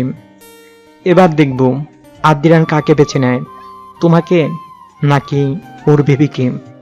অনিমা কেঁদেই যাচ্ছে। ও বুঝে গেছে ভয়ঙ্কর কিছু হতে চলেছে ওর সাথে, খুবই ভয়ঙ্কর। ও রূপের দিকে অসহায় দৃষ্টিতে তাকিয়ে বলল, প্লিজ রূপ। রূপ হেসে দিয়ে বলল, এখন এখান থেকে বেরোলেই পুলিশ ধরে নেবে, কিন্তু তবুও আমি ফিরেছি। এই 3 বছরে পরিকল্পনা করে সবটা সাজিয়েছি শুধু তোমাদের শিক্ষা দেবো বলে। আমি চাইলেই তোমাকে মেরে ফেলতে পারতাম এখন, কিন্তু আমি চাই আদ্রিয়ান নিজে তোমাকে মৃত্যুর মুখে ফেলে রেখে যাক। এটাই ওর শাস্তি হবে, সারা জীবন ঘুমড়ে মুতবে এই অপরাধ বোধে। অনিমা মাথা নিচু করে কেঁদেই যাচ্ছে। রূপ আবারও বলল, তোমাকে নিজের করতে চেয়েছিলাম আমি, কিন্তু তুমি ওই আদ্রিয়ানের জন্য ওর কথায় আমায় ঠকিয়েছ। এবার আমিও দেখি তোমার আদ্রিয়ান তোমাকে বাঁচায় নাকি তোমার বাচ্চাকে। Good bye. বলেই অনিমাকে ওখানে ফেলে রেখে দরজা বাইরে দিয়ে তালা মেরে চলে গেল রূপ। অনিমা কাঁদতে কাঁদতে অনেক কষ্টে হাত বাড়িয়ে নিজের মেয়েকে কোলে তুলে নিল আর বেবির কান্না থামানোর চেষ্টা করতে লাগলো। এদিকে আদ্রিয়ান গোটা হসপিটালে খুঁজছে অনিমাকে। সবাইকে বের করেছে এরা। এতক্ষণ ধরে পুলিশেরাও অনিমাকে খুঁজছে, কিন্তু বোমের টাইমার অনুযায়ী মাত্র কয়েক মিনিট সময় আছে বলে তারা বেরিয়ে গেছে। যেহেতু এটা নর্মাল বোম নয়, তাই এটা ডিফিউজ করার জন্য বোম ডিফিউজার ডাকা বোকামি ছাড়া আর কিছুই না। ওরা আদ্রিয়ানকে বেরিয়ে আসতে বলেছে, কিন্তু আদ্রিয়ান বেরোয়নি। অনিকে ছেড়ে ও কি করে বেরোবে? অনিমা ওর বাচ্চাকে বুকে জড়িয়ে ফুপিয়ে ফুপিয়ে কাঁদছে আর বারবার বোমার সময়ের দিকে দেখছে। হঠাৎ করেই দরজা খুলে কেউ ঢুকলো। তাকিয়ে দেখে আদ্রিয়ান। আদ্রিয়ানকে দেখে অনিমা জোরে কেঁদে দিল। আদ্রিয়ান দৌড়ে এসে অনিমার সামনে বসে বলল, জান পাখি, কিচ্ছু হয়নি, আমি চলে এসেছি, চলো। অনিমাকে ওঠাতে গিয়ে আদ্রিয়ান খেয়াল করলো যে অনিমা উঠতে পারছে না। অনিমা অস্ফুট স্বরে বলল, রূপ, ইঞ্জেকশন। এটুকু বলেই আরো জোরে জোরে কেঁদে দিল। আদ্রিয়ানের বুঝতে বাকি রইল না কি হয়েছে। আদ্রিয়ান অনিমার গালে হাত দিয়ে বলল, ভয় পেও না, আমি আছি তো, কিচ্ছু হবে না। আমার মেয়েকে বাঁচাও আদ্রিয়ান। আদ্রিয়ান বোমের দিকে তাকিয়ে দেখলো মাত্র 9 মিনিট আছে। হসপিটালটা বেশ বড় আর নামতে সময় লাগবে অনেক। আদ্রিয়ান ঠোঁট কামড়ে ধরে কিছু একটা ভেবে প্রথমে বেবিকে কোলে তুলে নিল। অপর হাত দিয়ে অনেকে ওঠানোর চেষ্টা করেও পারল না, কারণ অনেকে ওঠাতে গেলে বেবিকে শক্ত করে ধরতে হবে। একদিনের বাচ্চাকে এত জোরে ধরে এতটা পথ নিয়ে যাওয়া সম্ভব না। প্রাণের ঝুঁকি আছে। আদ্রিয়ান কি করবে সেটাই ভাবছে, চোখ ছলছল করে উঠছে ওর। দুজনে যে ওর প্রাণ। অনিমা শুধু একটি কথাই বলে যাচ্ছে, আমার মেয়েকে বাঁচাও আদ্রিয়ান, আমার মেয়েকে বাঁচাও। আদ্রিয়ান এবার বেবিকে নিচে রেখে অনিমাকে কাঁধে তুলে নিল। এক হাতে অনিকে কাঁধে ধরে রেখে আরেক হাতে বেবিকে কোলে নিয়ে প্রচুর কষ্টে উঠে দাঁড়ালো। টলমলে পায়ে অনেক কষ্ট করে লিফটের কাছে গিয়ে আদ্রিয়ানের শেষ আশাটাও শেষ হয়ে গেল। লিফট বন্ধ, আর এভাবে সিঁড়ি দিয়ে নিচে নামা যাওয়া অসম্ভব। ফোন করে যে কাউকে ডাকবে সেটাও পারবে না, কারণ ফোনটা কোথায় ফেলে রেখেছে জানে না ও। আর প্রাণের ঝুঁকি নিয়ে কেউ হসপিটালের ভেতরে আসবেও না, কারণ মাত্র 7 মিনিট বাকি আছে। আর লিফটের সাথে লাগানো বোমটা সেটাই দেখাচ্ছে। আর এত অল্প সময়ে প্রথমে বেবিকে রেখে এসে পরে আবার অনিকে নেওয়া পসিবল না। আদ্রিয়ান দুজনকে নিয়ে ওখানে বসে পড়ল। ওর চোখ দিয়ে এক ফোঁটা নোনা জল গড়িয়ে পড়ল। এক হাতে নিজের স্ত্রী, অপর হাতে নিজের মেয়েকে জড়িয়ে ধরে কাঁদছে ও। অনিমা আদ্রিয়ানের গালে হাত রেখে বলল, আদ্রিয়ান, আমার মেয়েকে বাঁচাও, ওকে নিয়ে চলো এখান থেকে। আদ্রিয়ান কাবা কাবা গলায় বলল, কি করে তোমাকে? অনিমা হিসকি দিয়ে কাঁদতে কাঁদতে বলল, আদ্রিয়ান, আমার চেয়ে আমার মেয়ের জীবন বেশি ইম্পর্টেন্ট, প্লিজ ওকে নিয়ে যাও এখান থেকে, সময় নেই। আমি পারবো না তোমাকে এখানে ফেলে যেতে, তোমাকে ছেড়ে বেঁচে থাকতে পারবো না আমি। পারতে হবে আদ্রিয়ান, আমাদের মেয়ের জন্য পারতে হবে আপনাকে। আমার মেয়ের কিছু হলে আমি বেঁচে থেকেও মরে যাব, আর ওকে বাঁচানো আমাদের দায়িত্ব। ধরে নাও এটাই আমার তোমার কাছে শেষ চাওয়া, আমার মেয়েকে বাঁচাও। আদ্রিয়ান কান্না ভেজা কণ্ঠে বলল, এতটা নিষ্ঠুর হতে বলো না আমাকে, এতটা কঠিন পরীক্ষা দিতে পারবো না আমি, প্লিজ। অনিমা হাবানো কণ্ঠে বলল, হতে হয় আদ্রিয়ান, কখনো একটু নিষ্ঠুর হতে হবে আমাদের। আদ্রিয়ান, সময় নেই, প্লিজ যাও। তোমাকে আমাদের ভালোবাসার কসম, আমাদের ভালোবাসার চিহ্নকে বাঁচাও। আদ্রিয়ানের মতো ছেলেও ফুপিয়ে কেঁদে দিল। জাপটে ধরো নিজের সাথে নিজের জান পাখিকে। অনিমাও কাঁদছে। আদ্রিয়ান পারছে না অনিকে ছেড়ে উঠতে। অনিমা কাঁদতে কাঁদতে বলল, ভালোবাসি তোমাকে, খুব ভালোবাসি। কথা দাও আমার মেয়েকে আমার অভাব কোনোদিন বুঝতে দেবে না। আদ্রিয়ান শুধু ফুপিয়ে ফুপিয়ে কাঁদছে। অনিমা আবারও বলল, কথা দিচ্ছ তো? আদ্রিয়ান মাথা নেড়ে হ্যাঁ বলল। অনিমা ওর গলার সেই লকেটটা খুলে আদ্রিয়ানের হাতে ধরিয়ে দিল। এটা তোমার কাছে রেখে দাও, আমি চাই না আমার সাথে সাথে এটাই চলে শেষ হয়ে যাক। আদ্রিয়ান কিছু না বলে শুধু কেঁদেই যাচ্ছে। অনিমা কিছু একটা ভেবে বলল, আদ্রিয়ান, সময় নেই, যাও প্লিজ। নিজের বুকে এক সমান পাহাড় পাথর চেপে কাবা কাবা হাতে অনিমাকে ছাড়তে চেয়েও ছাড়তে পারছে না সে। ওর সারা শরীর কাঁপছে। আজ নিজের সন্তানকে বাঁচাতে ও নিজের প্রাণটাকেই এখানে ফেলে চলে যেতে হবে ওকে। আজ নিজের সন্তানকে বাঁচাতে ওর নিজের প্রাণটাকে এখানে ফেলে চলে যেতে হবে ওকে। নিজের বাঁচার কারণটাকেই এখানে ছেড়ে যেতে হবে। নিজের সর্বস্ব বিসর্জন দিয়ে দিতে হবে। কি করে করবে ও এই কঠিন কাজটা? কিভাবে করবে? এটুকু বলেই থেমে গেল আদ্রিয়ান। কণ্ঠস্বর আটকে আসছে ওর। সেই মুহূর্তের কথা ভাবলেও ওর দমটা আটকে আসে। অদ্রিজা তো স্তব্ধ হয়ে গেছে। ওর নিজেও কাছে।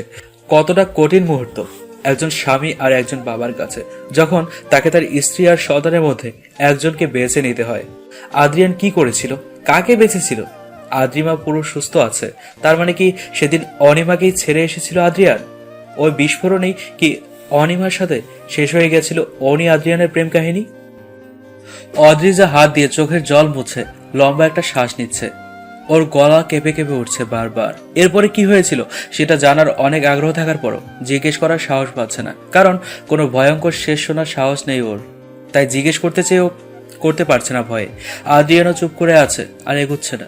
ওর চোখের কোণে হালকা জল জল করে থাকা জলটা 2 আঙ্গুল দিয়ে মুছে নিয়ে দীর্ঘশ্বাস নিয়ে কিছু একটা বলতে যাবে, তার আগেই মিষ্টি দৌড়ে এসে আদ্রিয়ানের কোলে হাত রেখে বলল, বাবাই, আইসক্রিম খাবো, ওখানে এনেছে, ফুপা দেয় না, ফুপা পচা। আদ্রিয়ান উঠে মিষ্টিকে কোলে নিয়ে মিষ্টির চুলগুলোতে আঙ্গুল দিয়ে ঠিক করে দিতে দিতে বলল, কাউকে পচা বলতে হয় না মা, এই ঠান্ডার মধ্যে আইসক্রিম খাওয়া ভালো না, ফুপা তো তাই বারণ করেছে। মিষ্টি মুখ ফুলিয়ে বলল, কিন্তু আমি খাবো। আন্টি, বাবাইকে বলো না আমি খাবো। অদ্রিজা মুচকি হেসে বলল, খাবো তো সোনা, বাবা ঠিক দেবে। এরই মধ্যে অভ্র আর জাবিন এক প্রকার দৌড়ে এলো। জাবিন বলল, দেখ না ভাইয়া, কখন থেকে আইসক্রিম খাবে, কিন্তু তুই যদি বকিস তাই আমরা দেইনি। অভ্রও বলল, হ্যাঁ কখন থেকে বোঝাচ্ছি, কিন্তু আপনার মেয়ে তো কারো কথা শোনে না। বাপ মা যেমন মেয়ে তো তেমনই হবে। জাবিন হেসে বলল, ভাবিও তো আইসক্রিম। আর কিছু বলার আগে আদ্রিয়ান অদ্রিজার দিকে তাকিয়ে বলল, ওকে একটু আইসক্রিমের দোকানে নিয়ে যাব, তুমিও এসো। অদ্রিজা ছোট্ট একটা শ্বাস নিয়ে মাথা নাড়ল। মিষ্টি হেসে দিয়ে আদ্রিয়ানের গালে একটা চুমু দিয়ে বলল। আদ্রিয়ান হেসে ফেলল। অভ্র একটু অবাক হওয়ার ভান করে বলল, বাপরে, আমার মামুনিটা তো দেখতে হেভি ইংলিশ বলা শিখে গেছে। জাবিন একটা ভাব নিয়ে বলল, এটা আমার ট্রেনিং, তাই না মা? মিষ্টি মানে হ্যাঁ বলল। আদ্রিয়ানের কথা না বেরিয়ে মিষ্টিকে নিয়ে চলে গেল। অভ্র জাবিন সাথে গেল। অদ্রিজা কয়েক সেকেন্ড দাঁড়িয়ে থেকে ও ওদের পেছন পেছন গেল। আইসক্রিমের কাছে গিয়ে আদ্রিয়ান বাদে সবার জন্য আইসক্রিম চাইলো। জাবিন আর অভ্র আদ্রিয়ানকে একবারও বলল না খেতে, কারণ বলে লাভ হবে না, আদ্রিয়ান খাবে না। যার সাথে আদ্রিয়ান খাবে সে তো নেই, সে নেই। অদ্রিজা কিছু বলতে চেয়েও বলল না, তবে শুধু তাকিয়ে দেখছে এদের বন্ডিং। ডায়েরির প্রতিটা শব্দকে জীবন্ত দেখছে। শুধু একটা মানুষেরই অভাব আছে, অনিমার অভাব। তাই হয়তো সবটা ফাঁকা লাগছে অদ্রিজার। ইস, যদি এখানে অনিমা থাকতো কত সুন্দর হতো সবকিছু, সবটা দেখতে কতটা ভালো লাগতো। এসব ভাবতে ভাবতে বুক চিরে একটা দীর্ঘশ্বাস বেরিয়ে এলো অদ্রিজার ভেতর থেকে। হঠাৎ করেই কেউ একজন মিষ্টির চোখ ধরলো পেছন থেকে। মিষ্টি বলল, কে? বলে উঠতেই সবার চোখ পড়লো ওদিকে। আদ্রিয়ান অবাক হয়ে তাকিয়ে আছে। অভ্রার মুখে হাসি ফুটে উঠল। জাবিন তো খুশিতে চিৎকার করতে গিয়েও নিজেকে সামনে নিল। অদ্রিজা অবাক দৃষ্টিতে তাকিয়ে আছে। ওর বয়সী একটা মেয়ে মিষ্টির চোখ ধরে রেখেছে। একটা লাল লং কুর্তি, কালো জিন্স পরে গলায় একটা কালো স্কার্ফ জড়িয়ে রেখেছে। পাশে একটা লাগেজ রাখা। মেয়েটা শ্যাম বর্ণের, মুখে দারুণ মিষ্টি একটা হাসি ঝুলে আছে। সেই হাসিতে দু গালে টোল পড়েছে। ডান গালের টোলটা বড় হলো, বা গালের টোলটা ছোট। বা গালের ঠোঁটের কাছাকাছি দিকটায় একটা তিল, মুখে সেই স্নিগ্ধতা। এরকমই এক রমণী বর্ণনা অদ্রিজা পড়েছে। এই সবকিছু যে ওর মনে গেঁথে গেছে। অদ্রিজার মুখ দিয়ে অস্ফুট স্বরে খুব আস্তে করেই অনিমা শব্দটি বেরিয়ে এলো। মিষ্টি সেই মেয়েটির হাত ধরেই যেন বুঝে গেল কে। খুশি হয়ে উচ্ছ্বসিত কণ্ঠে বলল, মাম্মা। মেয়েটা হেসে দিয়ে মিষ্টির চোখ ছেড়ে ওকে করে নিল। মিষ্টিও মেয়েটার গলা জড়িয়ে ধরলো। মিষ্টি মেয়েটার গালে একটা চুমু দিল। মেয়েটাও মিষ্টির গালে একটা চুমু দিয়ে বলল, আমার সোনাটা আমাকে মিস করছিল বুঝি? মিষ্টি মাথা নেড়ে বলল, তুমি এত দেরি করলে কেন? মেয়েটা মুস্কি হেসে বলল, সরি সোনা, মাম্মার একটু আর্জেন্ট কাজ ছিল, তাই তো চলে যেতে হয়েছে। এবং মেয়েটা অভ্র আর জাবিনের দিকে তাকিয়ে বলল, কি কেমন আছো? জাবিন এগিয়ে এসে আলতো হাতে হাত করলো ওকে, দেন বলল, জানো কতটা মিস করেছিলাম তোমাকে? অভ্র বলল, কিন্তু আপনার তো কালকে আসার কথা ছিল, কি সারপ্রাইজ দিলেন? মেয়েটা মুস্কি এসে জাবিনকে নামিয়ে আদ্রিয়ানের দিকে তাকালো। আদ্রিয়ান এখনো অন্যরকম দৃষ্টিতে তাকিয়ে আছে মেয়েটার দিকে। মেয়েটা আদ্রিয়ানের কাছে গিয়ে ভ্রু নাচিয়ে বলল, কি মিস্টার, আমায় দেখে খুশি হওনি মনে হচ্ছে? একদিন আগে এসে অসুবিধায় ফেলে দিলাম বুঝি? আদ্রিয়ান কিছুক্ষণ অনিমার দিকে তাকিয়ে থেকে হেসে দিয়ে জড়িয়ে ধরল মেয়েটাকে। মেয়েটাও ধরল। অদ্রিজা নিশ্চিত হয়ে গেল এটা অনিমাই। তার মানে অনিমার কিচ্ছু হয়নি সেদিন, বেঁচে গেছিল। কিন্তু কি করে? কিছুক্ষণ পর অনিমাকে ছেড়ে আদ্রিয়ান বলল, আজকে কি করে? আজকে দিনটা থাকার দরকার পড়েনি, তাই চলে এলাম। আর আমি জানতাম তোমরা এই সময় এখানেই থাকবে, তাই সরাসরি এখানেই এলাম। আদ্রিয়ানের এখন ইচ্ছে করছিল অনিমাকে নিজের সাথে আরো কিছুক্ষণ জড়িয়ে রাখতে, আরো কথা বলতে, কিন্তু আপাতত সেটা সম্ভব নয় সবার সামনে। অনিমা সবার দিকে তাকিয়ে বলল, আইসক্রিম খাচ্ছিলে বুঝি? আমারটাও নাও। আর এই যে মিস্টার, আমি নেই বলে নিশ্চয়ই আপনিও আইসক্রিম নেননি। মামা আরে দুটো দাও তো। দোকানদার দুজনের হাতেই আইসক্রিম দিল। এরপর অনিমা মিষ্টির সামনে হাঁটু ভেঙে বসলো, দেন বলল, এই যে বাবার প্রিন্সেস, একটা দিন দিব্যি কাটিয়েছে মাকে ছাড়া, আর এখন মা এলো আপনি তো ঠিকভাবে পাত্তাও দিচ্ছেন না। মিষ্টি হেসে বলল, তোমার আগে আইসক্রিম খাবো। অনিমা আদ্রিয়ানের দিকে তাকালো। আদ্রিয়ান হেসে দিল। অনিমাও হেসে দিয়ে মিষ্টির নাক টিপে দিয়ে বলল, জিতবো তো আমি। বলেই আইসক্রিম খুলে দ্রুত খেতে শুরু করলো। আদ্রিয়ান কোমরে হাত দিয়ে অদ্রিজার দিকে তাকিয়ে বলল, এবার দেখে বলো তো কে মেয়ে আর কে মা, আলাদা করতে পারছো? অদ্রিজা তো এতক্ষণ ঘোরের মধ্যে ছিল। এতক্ষণ ওর মনে হলো না যে ডায়েরিতে যে ও যা যা পড়েছে সবটা চোখের সামনে দেখতে পাচ্ছে। আদ্রিয়ানের ডাকে হুশ এলো ওর। অনিমা অদ্রিজাকে চিনতে না পেরে ভ্রুকুচকে আইসক্রিম খেতে খেতে বলল, এটা কে? আদ্রিয়ান এরপর অনিমাকে অদ্রিজার সাথে আর অদ্রিজাকে অনিমার সাথে আলাপ করিয়ে দিল। আদ্রিয়ান বলল, তোমার এই ডায়েরিটা পুরোটাই পড়েছে ও, আর বাকি অংশ কিছুটা শুনেছে। অদ্রিজা অনিমার দিকে তাকিয়ে বলল, হ্যাঁ ম্যাম, প্রত্যেকটি লাইন ফিল করছি আমি। মনে হচ্ছিল সবটা আমি প্রত্যক্ষণ দর্শন করছি। কিন্তু আপনি সেদিন কি করে বেঁচেছিলেন সেটা এখনো। সেদিনের কথা মনে পড়তেই অনিমার মুখটা অন্ধকার হয়ে গেল। আদ্রিয়ান অনিমা একে অপরের দিকে তাকিয়ে একটা লম্বা শ্বাস দিল। অনিমা বলল, বলবো আইসক্রিমটা শেষ করি। এরকম নানা রকম কথা বলতে বলতে সবাই আইসক্রিম খাওয়াটা শেষ করলো। আইসক্রিমটা শেষ করে অনিমা জাবিনের দিকে তাকিয়ে বলল, তোমরা মিষ্টিকে নিয়ে ওই মাঠের দিকটায় নিয়ে খেলো, আমরা আসছি। অভ্র জাবিন মিষ্টিকে নিয়ে চলে গেল। আদ্রিয়ান, অনি আর অদ্রিজা সেই বেঞ্চটায় বসলো। অদ্রিজা কৌতূহল নিয়ে দুজনের দিকে তাকিয়ে আছে, বাকিটা শুনবে বলে। আদ্রিয়ান অদ্রিজার দিকে তাকিয়ে বলল, সেদিন আমার জীবনের সবচেয়ে ভয়ঙ্কর দিন ছিল। সবচেয়ে ভয়াবহ অনুভূতির সাথে পরিচিত হয়েছিলাম সেদিন আমি। নিজের স্ত্রী আর সন্তানের মধ্যে কোনো একজনকে বেছে নিতে হবে, সেটা ভাবলেও তো বুক কেঁপে ওঠে। আর আমি তো ফিল করেছি আমি পারছিলাম না আমার জান পাখিকে ছেড়ে আসতে। ও বারবার বলছিল ওকে ছেড়ে চলে যেতে, কিন্তু আমার হাত পারছিল না ওকে ছাড়তে। কিন্তু সময় ক্রমশ কমছিল। অনিয় এর মধ্যে অজ্ঞান হয়ে গেল। আমার মেয়েটা চিৎকার করে কাঁদছিল। তখনকার মতো অসহায় নিজেকে কখনো মনে হয়নি। মনে হচ্ছিল আমি একজন অযোগ্য স্বামী, অযোগ্য বাবা, যে পারছে না নিজের স্ত্রী সন্তানকে বাঁচাতে। আদ্রিয়ানের কণ্ঠস্বর কাঁপছে, অনিমারও চোখ ছলছল করে উঠছে। সেই দিনটা যে বড্ড বেশি বিষাক্ত ছিল। আদ্রিয়ান আরো গভীর শ্বাস ফেলে বলল, সেদিন অনির কসমের জন্যে আর আমার সন্তানের জীবনের জন্যে নিজের সর্বস্ব বিসর্জন দিতে প্রস্তুত হয়ে, নিজেকে জীবন্ত লাশ করতে প্রস্তুত হয়ে অনিকে ছেড়ে যাওয়ার জন্যে মনকে তৈরি করছিলাম, কিন্তু কিছুতেই পারছিলাম না আমি। কিন্তু তখনই আল্লাহর রহমত হয়ে অভ্র এসে হাজির হয় সেখানে। এসে হাঁপাতে হাঁপাতে বলেছিল, স্যার বেবিকে আমায় দিন, ম্যামকে আপনি নিয়ে আসুন। আমি কিছু না ভেবে দ্রুত বেবিকে ওর হাতে দিয়ে অনেকে কোলে তুলে বেরিয়ে এসেছিলাম। আমরা বেরোনোর 30 সেকেন্ডের মধ্যেই গোটা হসপিটালটা ব্লাস্ট করে সেদিন। আর আমরা জীবনের ভয়ঙ্কর একটা মুহূর্ত থেকে নিজেদেরকে বের করে আনতে পারি। আসলে অবরোড ফ্ল্যাট হসপিটাল থেকে কাছে ছিল। অনেকটা ব্লাস্টের খবর পেয়েই ও চলে আসে। প্রথমে পুলিশ ওকে ভেতর ঢুকতে দিচ্ছিল না, কিন্তু পরেও জোর করে ঢুকে পড়ে ভেতরে, কারণ ভেতরে আমরা ছিলাম। ভাগ্যিস ও এসছিল, না হলে। এটুকু বলেই থেমে যায় আদ্রিয়ান। অনিমা বলতে শুরু করে, জ্ঞান ফিরে নিজেকে অক্ষত দিকে ঘাবড়ে গেছিলাম। তবে কি আদ্রিয়ান আমার মেয়েকে ফেলে এসেছিল? কিন্তু আমার পাশে আমার মেয়ে হাসি মুখে হাত পা নেড়ে খেলতে দেখে আমি স্বস্তি পাই। এরপর সবটা শুনে বেশ অবাক হই। ভাবতেও পারিনি আমি বেঁচে থাকবো, আমার স্বামী, মেয়ে, পরিবারের সাথে জীবন কাটাতে পারবো। সেদিন আদ্রিয়ান আমাদের দুজনকে জড়িয়ে ধরে প্রচুর কেঁদেছিল। ওই রকম ভাবে কাঁদতে এর আগে দেখিনি আমি। সবটা শুনে লম্বা এক শ্বাস নিল অদ্রিজা। হঠাৎ কিছু একটা ভেবে অদ্রিজা বলল, কিন্তু ওই রূপ ওর কি হয়েছিল?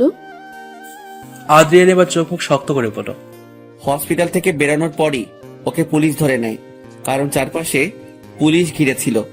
ও এবার আর পালাতে পারেনি, কারণ এবার ওকে শিকলে বেঁধে আটকে রাখা হয়েছিল, আর সেটা ইনশিওর করেছিলাম আমি।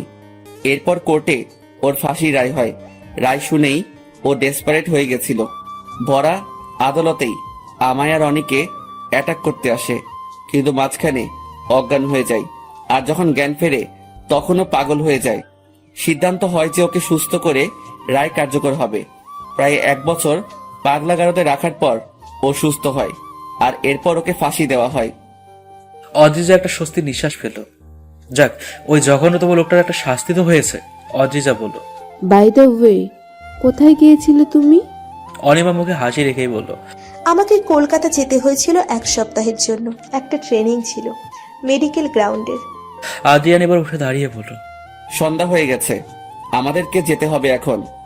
অনিমা উঠে দাঁড়িয়ে বলল, হ্যাঁ, তোমার সাথে কথা বলে ভালো লাগলো। অদ্রিজা হেসে দিয়ে বলল, তোমার সাথে কথা বলেও দারুণ লাগলো। তুমি জানো, ডায়েরিটা পড়ে ইচ্ছা করছিল আপনাকে দেখার। ভাগ্যিস আপনি একদিন আগে ফিরে এলেন, না হলে আপনাকে না দেখার আফসোস সারা জীবন থেকে যেতাম। অনিমা মুচকি হেসে অদ্রিজাকে হাক করলাম। এরপর ওরা 3 জন মিলে এগিয়ে গেলাম। অদ্রিজা মিষ্টিকে কোলে নিয়ে আদর করে ওদের বিদায় দিল। ওদের চলে যাওয়ার দিকে তাকিয়ে থেকে লম্বা একটা শ্বাস পেল অদ্রিজা। এই কয়দিনে এই আশ্রমে এসে একটা দারুণ কাজ হয়েছে। এক অসাধারণ বাস্তব প্রেমের কাহিনী জানতে পেরেছি। ভালোবাসার নতুন এক সংজ্ঞা শিখেছে। গোটা বাড়িতে আজ আনন্দ। অনিমা তো আবরার ম্যানশনে পান হয়ে গেছে। ও না থাকলে কারোরই ভালো লাগে না, কিন্তু ও থাকলে সবটাই শান্তি। আজ মিষ্টিকে ওর দাদা দাদি নিয়ে গেছে তাদের রুমে। মিষ্টি দিদার গল্প শুনবে, তাই আর কোনো আপত্তি করেনি। অনিমা ফ্রেশ হয়ে এসে আয়নার সামনে দাঁড়িয়ে চুলে চিরুনি চালাচ্ছে। হঠাৎ করে পেছন থেকে আদ্রিয়ান জড়িয়ে ধরল ওকে। অনিমা মুচকি এসে আদ্রিয়ানের হাতের উপর হাত রাখল। আদ্রিয়ান অনিমার কাঁধে থুতনি রেখে বলল, জানো কতটা মিস করেছিলাম তোমাকে। বলেই সে লকেটটা অনিমার গলায় পরিয়ে দিয়ে ওর কাঁধে একটা চুমু এঁকে দিল। আদ্রিয়ান অনিমাকে নিজের দিকে ঘুরিয়ে বলল, আমারটা কোথায়? অনিমার টেবিল থেকে সেই কালো ঘড়িটা বার করে আদ্রিয়ানের হাতে পরিয়ে দিল। আদ্রিয়ান অনিমার কোমর ধরে নিজের দিকে টেনে বলল, এরকমটা কেন করম? কোথাও গেলেই লকেটটা খুলে আমায় দিয়ে যাও, আর ঘড়িটা নিজে রেখে দাও। অনিমা আদ্রিয়ানের কাঁধে হাত রেখে বলল, আমাদের একে অপরের ভালোবাসার জিনিস এগুলো, তাই এভাবে পাল্টে নিয়ে নিজের কাছে রাখি, যাতে তোমার সাথে না থেকেও তোমাকে ফিল করতে পারি। মা মিষ্টিকে আজ তার রুমে কেন নিয়েছে বলো তো? অনিমা ভ্রু নাচিয়ে বলল। কেন? আদ্রিয়ান অনিমাকে হুট করেই বলল, মুখে বলে কি লাভ, চলো প্র্যাকটিক্যালি দেখাচ্ছি। আদ্রিয়ান, এক বাচ্চার বাবা হয়েও তোমার এসব দুষ্টুমি গেল না, নামাও। তুমি বললেই নামাতে হবে নাকি? বলেই অনিমাকে আর কিছু বলার সুযোগই দিল না আদ্রিয়ান। এতদিন পর নিজের জান পাখিকে কাছে পেয়ে সমস্ত ভালোবাসা উজাড় করে দিল তাকে। আবরার মেনশনে সবাই হইচই করছে।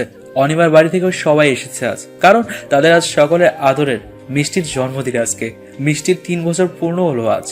সকলে মিলে মিষ্টির বার্থডে সেলিব্রেট করলো। নূরও এসেছে আজ।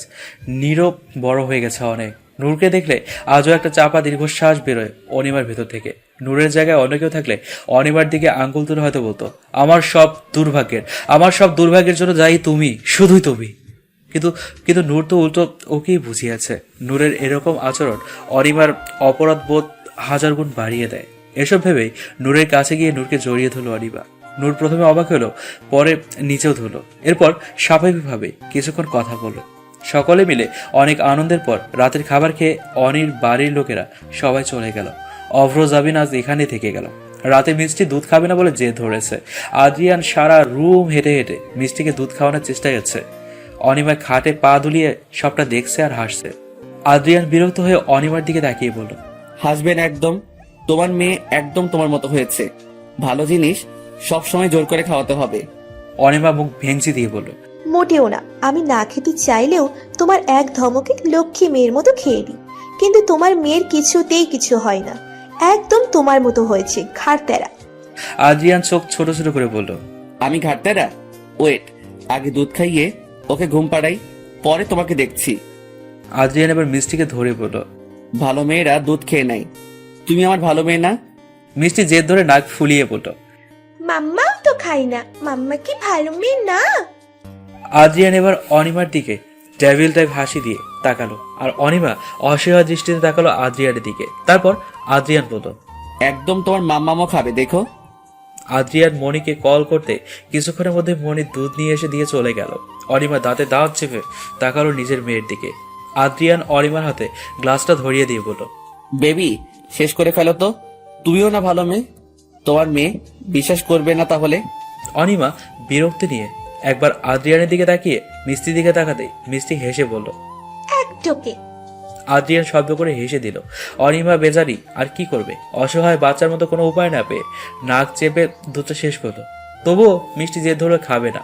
অনিমা এবার হেসে দিয়ে বলল, ঠিক হয়েছে, যেমন বাপ তার তেমন মেয়ে। আদ্রিয়ান অনেক কষ্টে মিষ্টিকে ধরে সব আজগুবি লজিক থিওরি দিয়ে পটিয়ে দুধটা খাইয়ে দিল মিষ্টিকে। এরপর ওকে বুকে নিয়ে শুয়ে পিঠ চাপড়ে গল্প বলতে বলতে ঘুম পাড়িয়ে দিল। অনিমা এতক্ষণ মুগ্ধ দৃষ্টিতে দেখছিল বাবা আর মেয়েকে। এই দুইজন মানুষের মধ্যেই তো ওর সব সুখ নিহিত। আদ্রিয়ান অনিমার দিকে তাকিয়ে বলল, চলো বেলকনিতে চাই। অনিমা মাথা নাড়ল। দুজনেই ব্যালকনির ফ্লোরে বসে জ্যোৎস্না বিলাস করছে, কিন্তু কেউ কিচ্ছু বলছে না। আদ্রিয়ানের পরনে শুধু একটা জিন্স আছে। নীরবতার মাঝে হঠাৎ অনিমা বলল, সেদিন যদি অফ্র না আসতো তাহলে কি করতে তুমি? আদ্রিয়ান অনিমাকে নিজের সাথে চেপে ধরে বলল, আমি জানি না, আমি ওই ভয়ঙ্কর মুহূর্তটা মনেও আনতে চাই না। সেদিন অভ্র না আসলে যদি আমি তোমাকে ফেলে চলেও আসতাম, তবুও আমি জীবিত থাকতাম না জান পাখি। তোমার দেওয়া কথা রাখতে হয়তো আমার শ্বাস চলতো, হয়তো সব দায়িত্ব পালন করে বৃষ্টিকে মানুষ করতাম, কিন্তু আমার ভেতরে প্রাণ থাকতো না। কারণ আমি আগেও বারবার বলেছি, তুমি আমার প্রাণ ভোমরা, আমার শ্যামাঙ্গী, আমার জান পাখি, আমার মায়াবিনী। অনিমা শক্ত করে আদ্রিয়ানকে জড়িয়ে ধরে বলল, এত কেন ভালোবাসো আমায়? কারণটাই তো আজও খুঁজে পাইনি, শুধু এইটুকুই জানি, ভালোবাসি, খুব ভালোবাসি। অনিমা কিচ্ছু বলল না। আদ্রিয়ানের উন্মুক্ত বুকে মাথা রাখলো সে। আদ্রিয়ানও নিজের বুকের সাথে চাপটে ধরল ওকে। অনিমা মনোযোগ দিয়ে শুনছে আদ্রিয়ানের হৃদস্পন্দন। এই হৃদস্পন্দনটা একটা কথাই বলছে তাকে, ভালোবাসি তোকে, ভালোবাসি তোকে, শুধুই ভালোবাসি তোকে। অনিমা খেয়াল করো, ওর মনের কোনো এক কোণে এই একই শব্দ স্পন্দিত হচ্ছে বারবার। হ্যাঁ, ভালোবাসি তোকে, বড্ড বেশি ভালোবাসি তোকে। হয়তো তখনই তাদের দুজনের মনে একটা গান বেজে উঠল। কি করে বল তোকে বোঝাই, হৃদয় জুড়ে তুই শুধু একাই, দুটি চোখে তোরই ছবি ভাসে দিবানিশি, তোকে অনেক ভালোবাসি, তোকে অনেক ভালোবাসি, বড় বেশি ভালো।